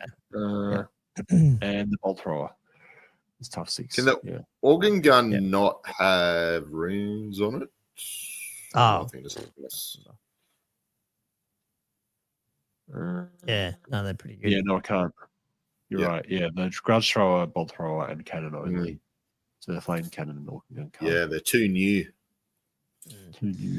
Order Princess Mortars, Mortars are, I mean, there's a lot of infantry around, so some of these big template weapons make you wonder. Well, what do you think? I mean, you were excited about this, Josh, more just from the, just variability and, you know. Oh, I'm sort of excited about the potential that it has as a skeleton for becoming Dogs of War, potentially. Dogs of, like the core of a larger sort of Dogs of War release, I think. Yeah, okay. Yeah. Because by itself, I feel like that's not enough flavor and coolness yet. But I think they've designed it really cool. And yeah, as I said, I feel like there's different design people go at work here. this army is sometimes this game. But yeah, it's a very much open book. And the different origin stories for different characters is quite cool as well. And I'll reiterate what I said at the beginning. All we've done is gone through the rules here too. So it'd be very interesting to see how this ties into some of that narrative, because I haven't looked at anything. I know Stu from the Miniature Realms or whatever does a bit of the review on that part of the book, but I watched it. So be interesting to see. And like I said, if we can get more models from Dogs of War into there down the track, even though they are misbehaving mercenaries, take the competitive side out. Yeah, I mean, you can make some pretty cool looking, interesting. Yeah, they armies, they may be, or they may release some regiments of renown, but then they'll be going like, but this can be taken as like a special or rare choice in a Renegade Crown list or something like that too. So they've still got lots of room for design, depending on where they want to go with those. I'll just bring up our poll too that we were running: is where do Renegade Crowns belong? Is it the Empire subfaction? Is it a Bretonnian subfaction? Or is it its own faction? And we got a 49 to 46. This is why I put it up there. It's like, it's like, is it an own? And so and the reason why I also put it is if you go, no one voted Bretonnian. What the heck? Yeah, well, I probably wouldn't have either. I would have been. The issue is like how. Is it like if you see this winning, does that mean Empire's winning? I guess probably, maybe. But what you're seeing in some of the discords out there is people opening up new channels for them. Because usually you'll have like an Empire channel, and you'll have whatever. Two of them I've seen have brought up separate channels for these, so almost treating it as its own faction. Are you talking like in terms of categorization for the rankings and stuff? Is that what? Well, there's that too. Yeah, I mean, for my thing, like exactly with old world rankings, I have to choose if I where do I put it, and because it wasn't totally spelled out as being, it wasn't as simple as the other ones where it's like, well, you can use all the magic items from the Empire as well. But like it's a mix. So it's like, oh god, Are you going to use that as your choice, or you're going to? That's just like a free. I just put the other poll up on the actual my Discord as well. So I guess I'll see. I don't know. I'll look at what people are chatting about on these other Discords, and if they are treating them as separate, I don't know. It's not technically a faction, so I guess it'll have to go into Empire. But yeah, I don't know. Not sure. Open to suggestions. That's why I put it up there. Yeah, I don't. Well, I mean, it depends how things play out, because if it does turn out to be the base of a Dogs of War type thing, I think you. Yeah, it would probably be. You wouldn't treat Dogs of War as Empire. No. It'd be its own thing. So I don't know. Yeah, I don't know. I think maybe you can put it in Empire for now, but then reassess it down the line if there are more releases or things change. Yeah. We got Simerson saying from a competitive view, Empire would be great, but from a narrative thematic view, it should be its own. And John said standalone. So that's the thing. Silver Age, Seven Realms of Man faction. So yeah, like that's the thing. I think it's not. It is cut. I don't think people fully know. It doesn't specify anything. Anyway, cool. Oh well. I was worried that was going to take us way too long for that one, but it's not too bad. Oh, just an hour and 40 minutes. Well, let's throw some questions on, because then we can probably just have a chin wag about some of the. We doesn't have to go into massive. Yeah. All right. So here's the question. So Food asks, I wonder if you guys have thoughts. This is about match play, by the way, on the match play missions now that more events and games have happened over the last few months. Oh, so I'm following along on our run sheet, and I was like, "Where are you?" Because I was looking at the top. Sorry, no. I just stuck them at the top. See where you are. I'm right down the halfway down. Yeah. I don't know, Andrew. Are they good, bad match play missions? Yeah, I thought we went into. We've already gone through this, but that was our. No, I suppose. Patrons asked the question. You must answer the question. Hasn't he watched our match play video? I thought we went through it in depth. I think the only thing I'd say is that I like that people have mostly picked them up. I'm not a massive. I don't know. I guess it's good. Like, I'm not a massive fan of everything being a scoring thing that you have to sit around and score per turn and stuff, because I think it's a bit calculated. But I also like that it's still very variable. Like, I've seen some people going, like even on baggage train, when you have baggage train and something else, I like the idea of going, well, I don't have to go for I might not worry about the baggage train. I might go do X, Y, Z. So it does give flexibility. To be honest, one of the bigger things I like about it is just the deployments are different, even though they're not massively different, but we're seeing a little bit of difference versus I felt like the ones that were in the main rulebook were a bit phoned in from sort of like just thrown in. And that's the best thing about it. So, I think it's been really healthy for the game to have universally accepted other secondary objectives and that type of thing that gives a different dimension to all the normal scenarios that we play. And I think it's helped bring in different units with different roles, and especially like I think infantry have really found a proper role now, and I think it's been really good for the game. The normal scenarios were so bad that they've kind of everyone just had to go out and make different comp anyway. So like it's almost like it's good, but obviously if this came out of the original book, it'd be so much better. Yeah, true. Yeah, I did. The only other thing I'd say is the secret objectives. I wouldn't say they're massively popular, but they're not popular. Like I originally thought when I saw them, I was like, oh, people are going to go there, but I still see a lot of army lists coming through our world rankings that obviously the tournaments are using them. So I think Australia's just in that weird spot that, we've been talking about how many tournaments we have, but I feel like the second half of the year always starts slowing up a little bit. So I feel like we haven't fully caught up. We haven't had heaps of them running. So,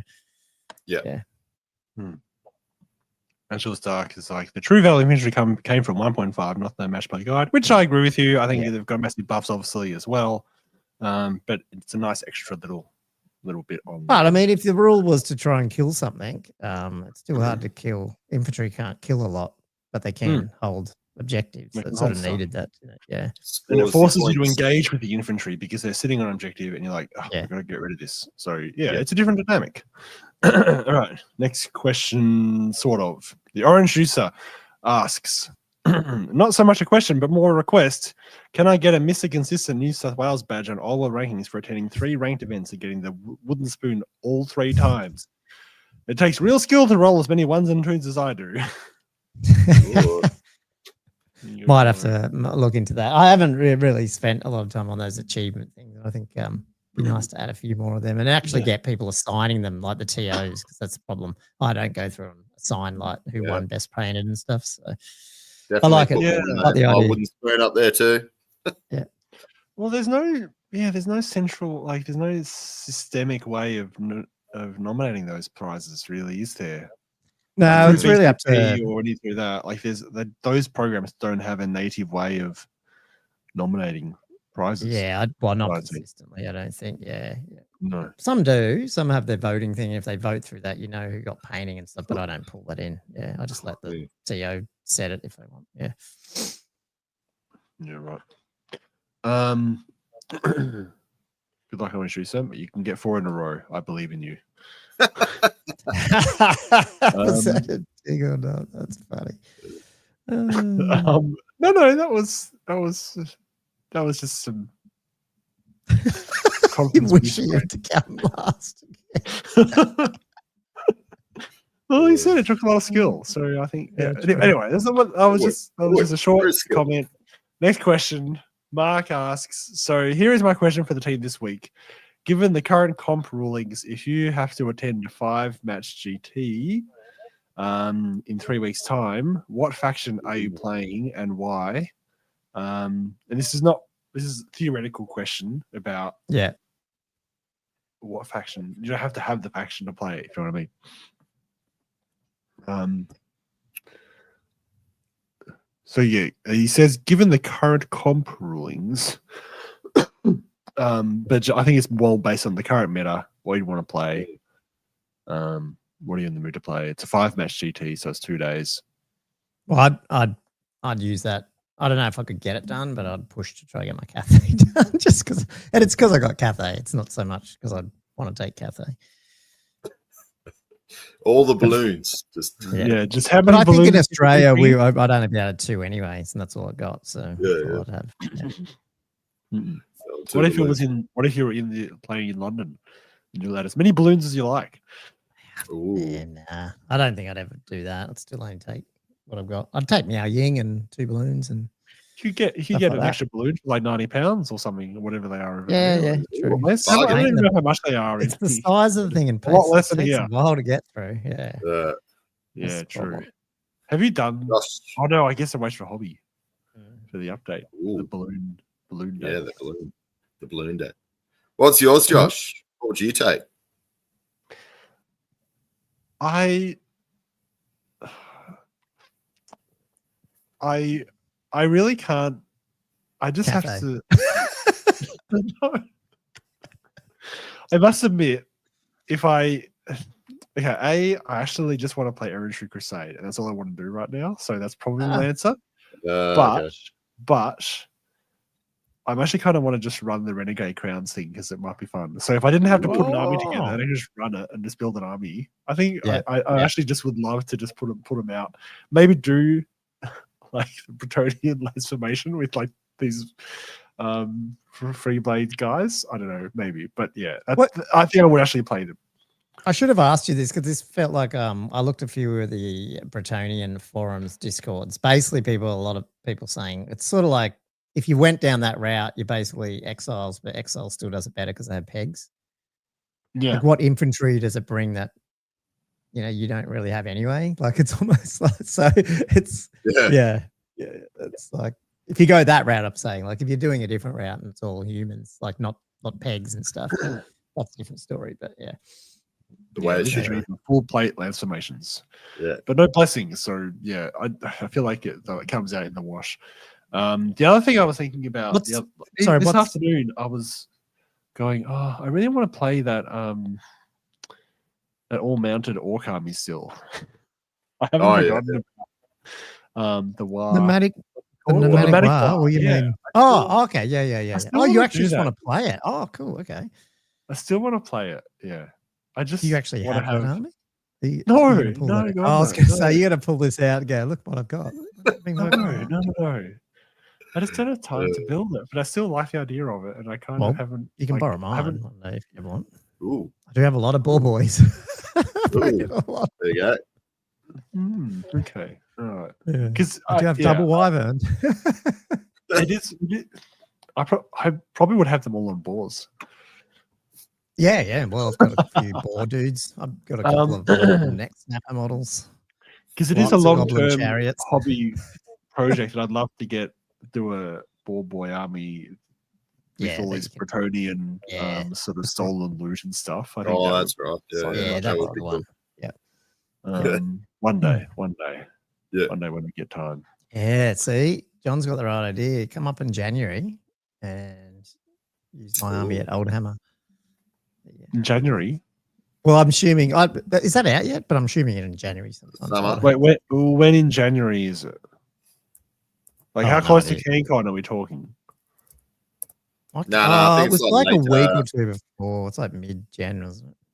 Oh, I don't think I'd be able to spring 2 interstate trips a couple of weeks apart. Ooh. I think it's just. Oh, that means you're definitely going to CanCon. Interesting. Okay, cool. I'm always going to CanCon. No, I go to CanCon without hesitation. I don't even know what's happening at CanCon. I just know I'm going to be there. Yeah. I don't even know what I'm doing. I don't know. But yeah, I will be there. So I just had to put Jelly's one up. Morning, lads. Looks like I missed the Tomb Kings update, just like GW. Yeah. You'll have to go back and watch. I think we did a pretty good job of it. No, I don't know. Yes. We did a much better job than GW. That's interesting though, Josh. I like that. Andrew, what would you do? Skaven. Okay, cool. Okay.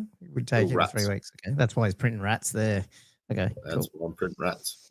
You're printing rats on your PLA? I'm trying to, yeah.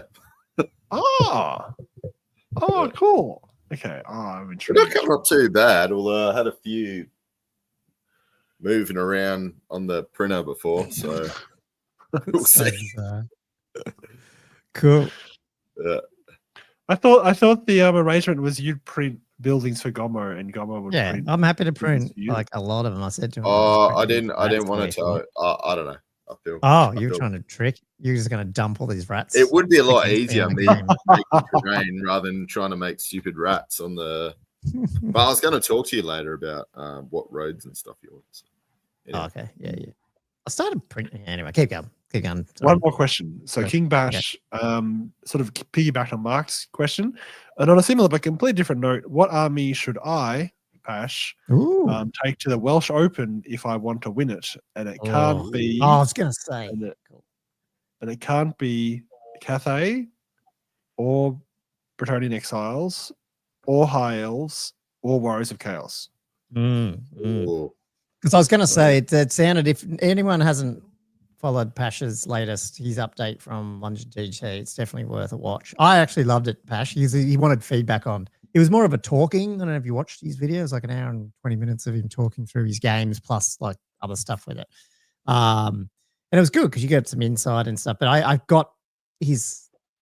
felt like he was not enjoying the game with the Cathay, even though he went really well. So it was like, I was going, surely you don't want to take them again. So he said, no, he doesn't want it there. I haven't watched it. What about it? What was he finding unenjoyable? I think from his point of view, this play style of that whole sort of avoidance shoot. And plus, there's almost like once, if you get the right, you don't even need the right matchup, but when you get that matchup, there's sort of nothing the other person can do. So you're just sitting there. I don't think it's that. Second or third, one of them. Third. Yeah. I remember. I think he only lost one. Yeah. But they were like, I mean, we'll get into this, but they were like top 3 or 4 or something, wasn't it? Cathay? I don't know. Yeah. 3 or 4. Ridiculous. But if you want to win, I don't know. I mean, it comes down to what the comp is as well, I think. I think Wild Herd's still up there. Vampires. Are they doing Renegades, Pash, I guess, is the question. Oh, no, he's not. Sorry, this is a question, not a live question. Oh, yes. Probably Vamps. Yeah, Vamps a go, right, I reckon. If you're going to win. I think Wild Herd can do it, but Vamps could probably do it under most comp, probably, if you know what I mean. Yeah. I come up with a new Vamp list I want to try out, actually. A little sneaky Vamp list. We'll get into that. Null's another one. I don't know if you win, but you can definitely blow people off off the board. It's pretty good army we've been talking about all night. Could always run a Slayer army. Slayers. Yeah, that's right. Yeah. Points to the Has Jelly joined at the right time? Are we going to just quickly bring up one of his questions? Or how are you going to... Huh? Are we going to bring that up? Were you going to go to the Cathay thing. Well, I'm not going to read this out. I just had this up. I might use it to reference or describe conversation. But yeah, I know we're getting on late here, so yeah. I'll bring up Jellies and then we'll just talk a few minutes about it, and then we can, if anyone's got some hobby shares, and then we can wrap that up. Is that cool? Okay, so this was sure. This is I'll read it out verbatim, I guess. This was in the context of Cathay being quite dominant in the tournaments, that type of thing. And Jelly was like, yeah, until they figure out Cathay through the community or otherwise, there's what's the zero shot in going to a GT I have to fly and stay at a hotel for. There was the same two Cathay players at the top for Las Vegas Open. Could I have beat competitive Cathay list? Sure. Could I beat 2 in a row? Fuck no. So I think he's saying that the way Cathay is dominating at the moment is unwilling to really, go to the effort of, flying and staying at a hotel for a 2-day tournament where everyone just knows Cathay is just going to be at the top anyway. Which is a slightly heartbreaking place for the game to be in, actually. That is. And it sounds like we're having a lot of problems, because I think it's just layers of different issues. You got obviously we've got the balloons that are, it's all those special rules with the mobility, unbreakable, and can't kill them, and they're ridiculously cheap. But then you've also got the movement debuffs that are stacking between the cannons. And I do wonder now, I saw Mark had a comment about this. So he was talking about whether or not negative debuffs should stack. And I feel like that is actually an interesting thing, because some of the more damaging things to the game, and this comes back to screams as well. If those were, if you couldn't get stacking needed debuffs, that would actually help alleviate some of the more feels bad stuff that does happen in this game. It's almost like most stuff shouldn't stack.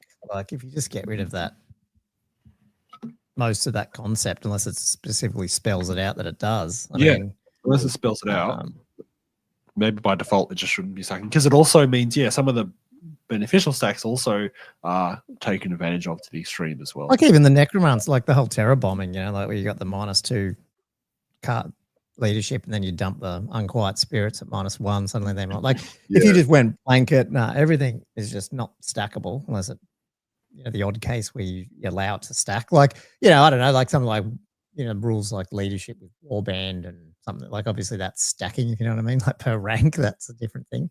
Yeah. But yeah, I think that's the thing with Cathay. It's not just the balloons, is it? Yeah, it's the balloons and then the war machine stacking. So, and then the ring, their ring as well. Yeah, and then the ring was the other thing that again is stacking because it's extremely common apparently for no reason whatsoever. Yeah, and when people are running 5 or more of them, and suddenly you're just rolling so many dice, it's ridiculous. There's just no need for it. Yeah, I think with the whole ring, I really don't understand why you make like a common magic. Like I'm all good with things like one-off shot things like scrolls or something like that where you use it and then it's gone. But like a bounce spell that you can cast all the time. Yeah, and then also spread it across the whole army so everyone has it. Yeah, that just seems totally dumb. Stacks. It's the stacking, isn't it? So that's the recurrent theme there. 5 balloons. 5 rings of jet. Well, I think there's a list somewhere. Multiple debuff stacking. It's. I think that's part of the. That is part of the problem, isn't it? Like I feel like this game can deal with 1 or 2 small things being a bit out of whack, if it's only once. But it's when people lean into stuff that's unbalanced and really, just have it repeated. So maybe this will be a teaser, and maybe we can get together and do a YouTube video on this. Would force organization charts fix old world in the sense that, and it sort of does this a little bit some places, like you can't take a balloon unless you have, one unit of Jade Warriors with a human dude who leads them with it, and so to stack something, you're basically building these little mini armies. And so it's really hard to spam anything. I know 40K had it, then they moved away from it. Old World has it a little bit where you got to take a Night Goblin and then you can take a Fanatic unit and then you can take a whatever. But what happens if you build it out to be more? You don't even have the whole rare special stuff. You fuck it off and you sort of build little force orgs, if you know what I mean. Do you know what I mean, Josh? Like when I was I know what you mean. Sorry, I'm making this face because I'm like thinking about it. Yeah. Just to say that they've got to be built in a way that they're almost mini armies too. So then if you have a 500 or 600 point army, you go and make another one and suddenly that's a bigger army. I don't know. I just feel like there's something there that if you built it better, it would stop spamming potentially. But maybe not. I don't know. I don't know what the issues that leads to. Yeah, I don't know. Yeah, I feel like that'd be a big redesign for the game. Oh, God, yeah. That's like a core.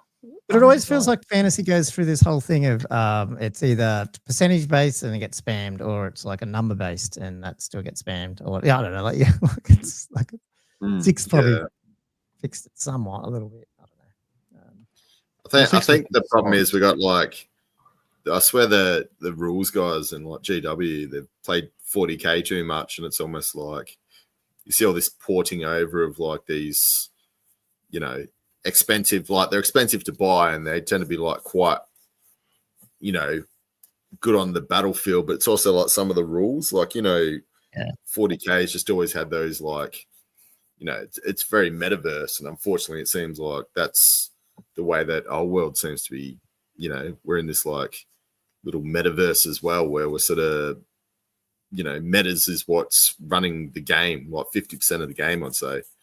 If you look at tournaments, 50% are going to be, meta armies to some degree. You take the strong stuff, don't you? You're not going to take a shit army. So and I think, but I guess going back to your point, Josh, there's probably not that much you have to change to bring some of this back to an acceptable level, in terms of the stacking thing.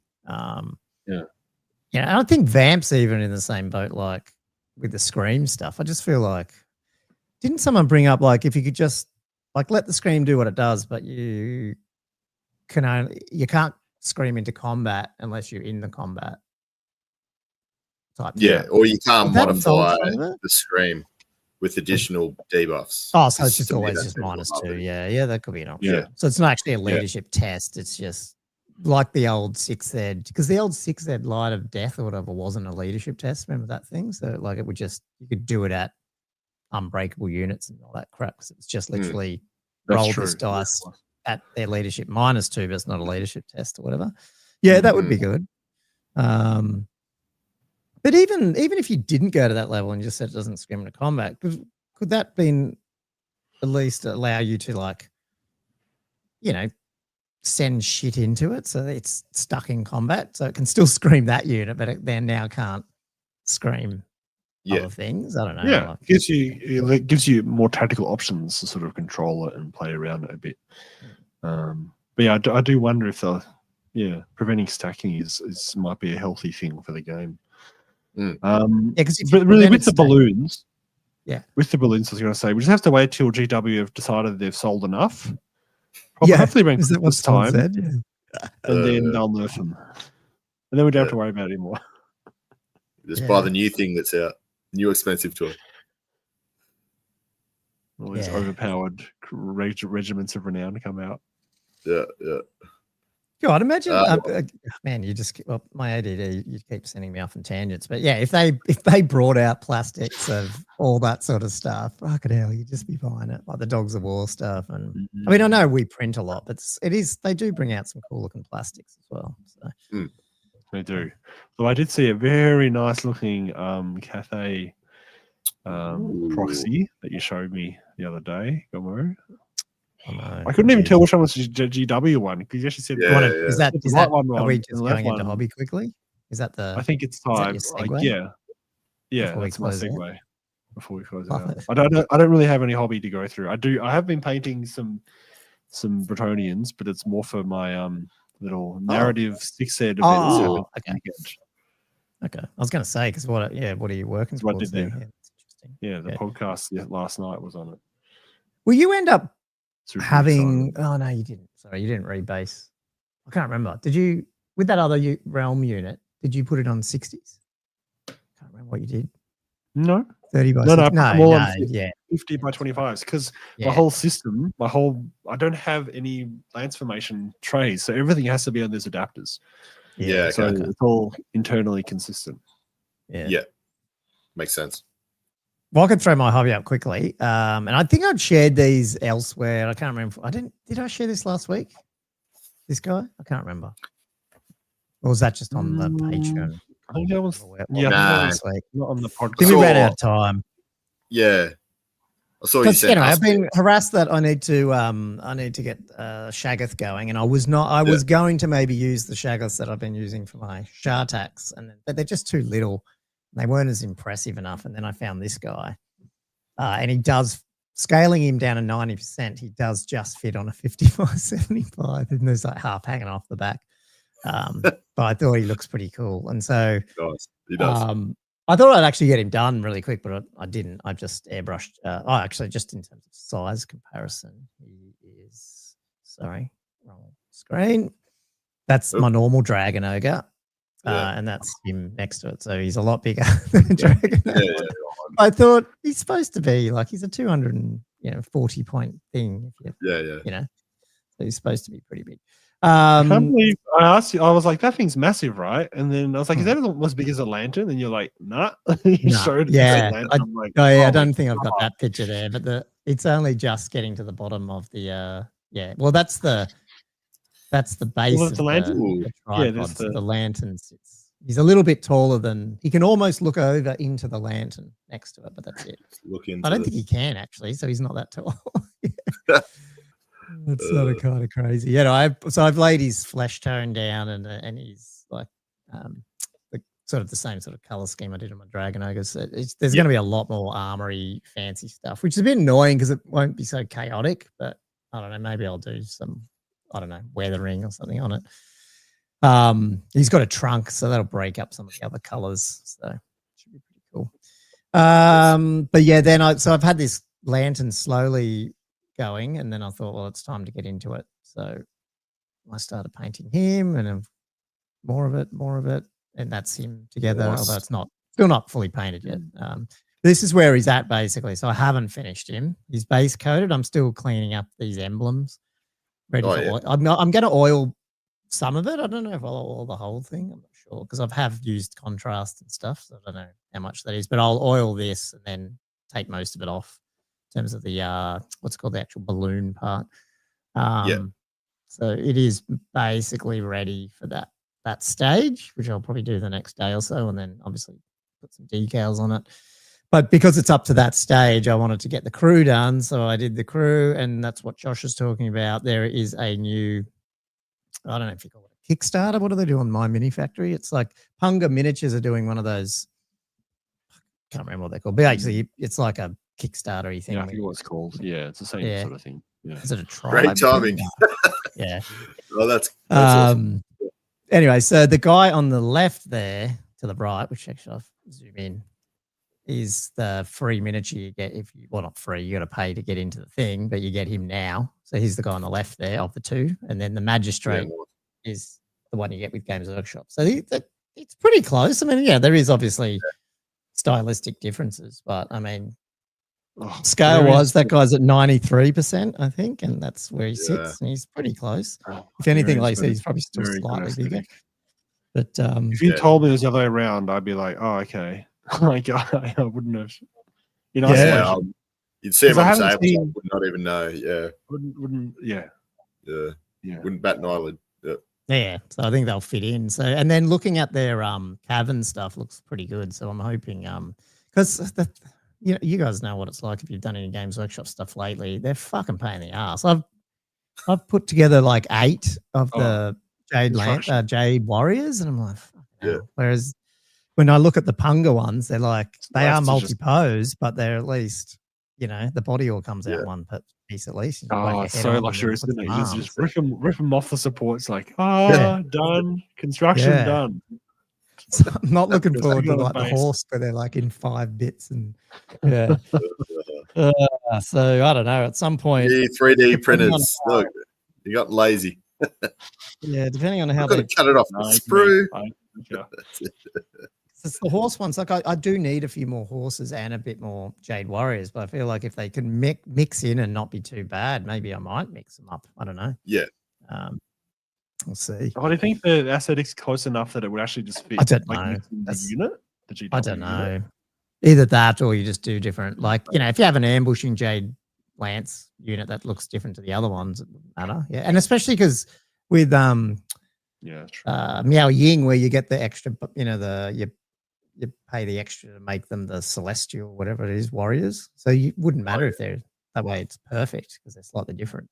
Yeah, true. So, yeah, true. So celestial warriors. Yep. Yeah, whatever it's called. Yeah. So anyway, I'll start on the infantry at some point, but it's sort of my color scheme. I haven't worked it out because the good thing with the balloon, I'm sort of just doing the normal color. I don't think it really matters because I haven't done the crew yet and stuff. And they're hodgepodge anyway. They're a little bit like crazy band of balloon pilots, whatever they are. Whereas I feel the units, I need to work out what I want to do there. So anyway, I'll get it going. That's been my hobby. Awesome. Cool. Quite a bit. I don't have any hobby, but I do have a question. Sean Fox asked in the live stream chat, so I really should bring this up. So this is a random question. What historical army would you build your Renegade Crown's army off of? I'm not sure that's directed towards me or what. Historical army. What historical army? I mean, like as in like Spain and like as in, I don't know enough about history, so I couldn't tell you. Neither do I. I don't know if I have a good answer for this, Sean.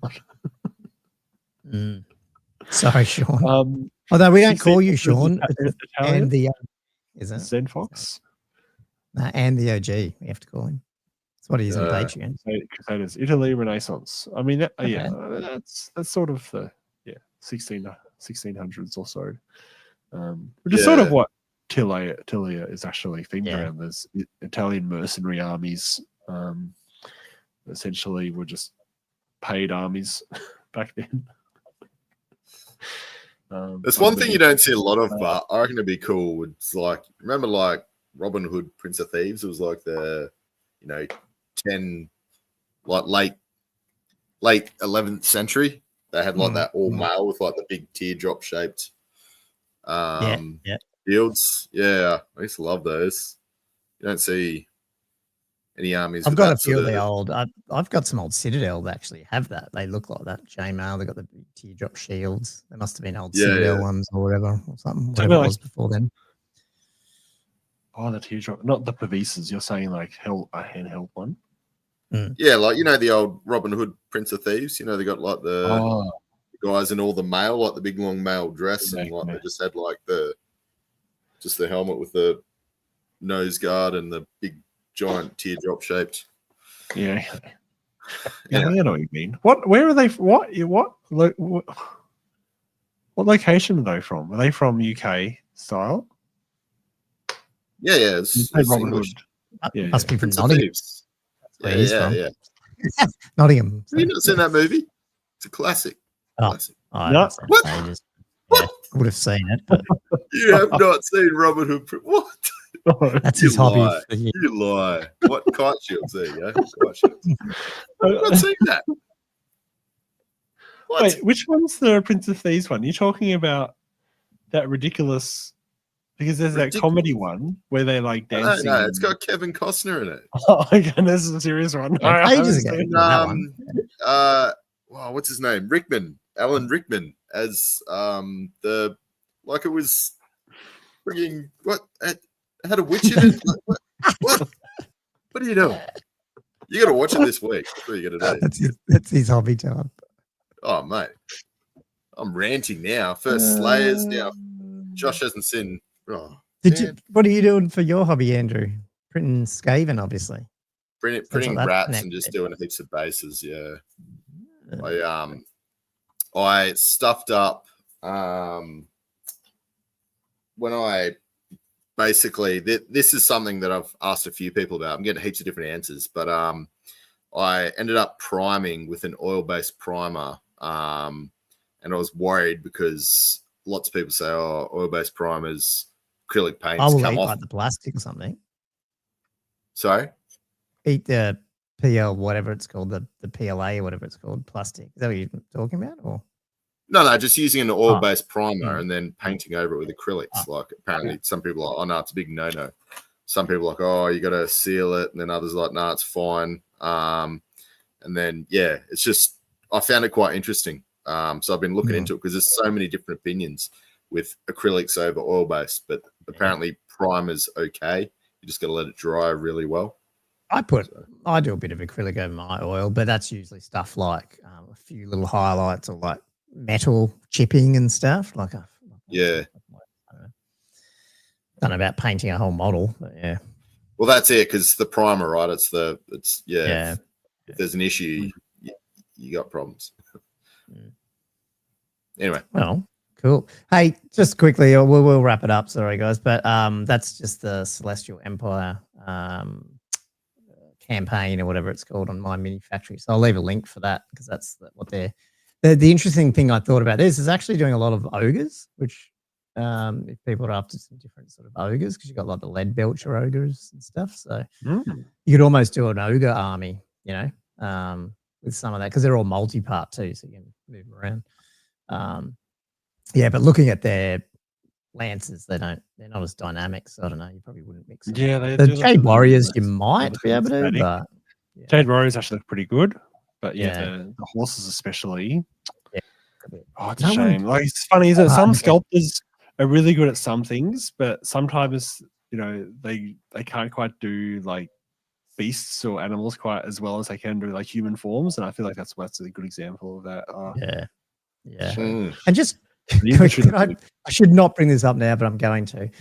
King Pash also shared this map of the the London Grand Tournament the other day. Just to show how big 40K was. They had 1,000 players, whatever. But that's huge. Look at this. He said they were pretty much the same size, Age of Sigmar and Old World in size. And obviously Horus Heresy was half the size. So, I'm not bringing that up to diss any game system. I'm just, obviously the reality is 40K is fucking massive. Probably get bigger when they finally get their movie out. But, geez, Old World's, I don't know. Let's keep playing it. I think it's got some potential there, people, to get back into the number 2 slot, but we'll just see. Just keep playing it. I'll just keep rolling dice, I guess. I think it's just very interesting to see it. that much space given over to it. So. Cool. And that was a long one. Can I just clarify that the comedy Robin Hood movie that I was trying to think of, as per what Simpson said, was Robin Hood Men in Tights, a classic from '93. And it had a ridiculous song that was like, we're men in tights. We roam around the forest looking for fights. Oh, God. We're going to have to watch all of them again now. And that's... I can't believe it, Josh. It's a travesty. It is. It's a scandal. Okay. I really want to get to bed now, and I think Andrew, we all do. So we're going to give it a wrap. So thanks, guys, for letting us bleed into your eardrums for the 2.5 hours or whatever we've done this tonight. Hope you enjoyed that. Leave us some comments. Hit up the Patreon if you want to join and jump on our Patreon chats. You're more than welcome. But if you are listening to this audio, hopefully it was okay. Leave us a 5-star review on your podcast software of choice. But yeah, love us, subscribe, and a like, and all that on YouTube as well. So open to all that. Send us any email to oldworldfanatics@gmail.com. Until next time, thanks for listening to another episode of Old World Fanatics. We'll see you next time. Thanks, everyone. Bye.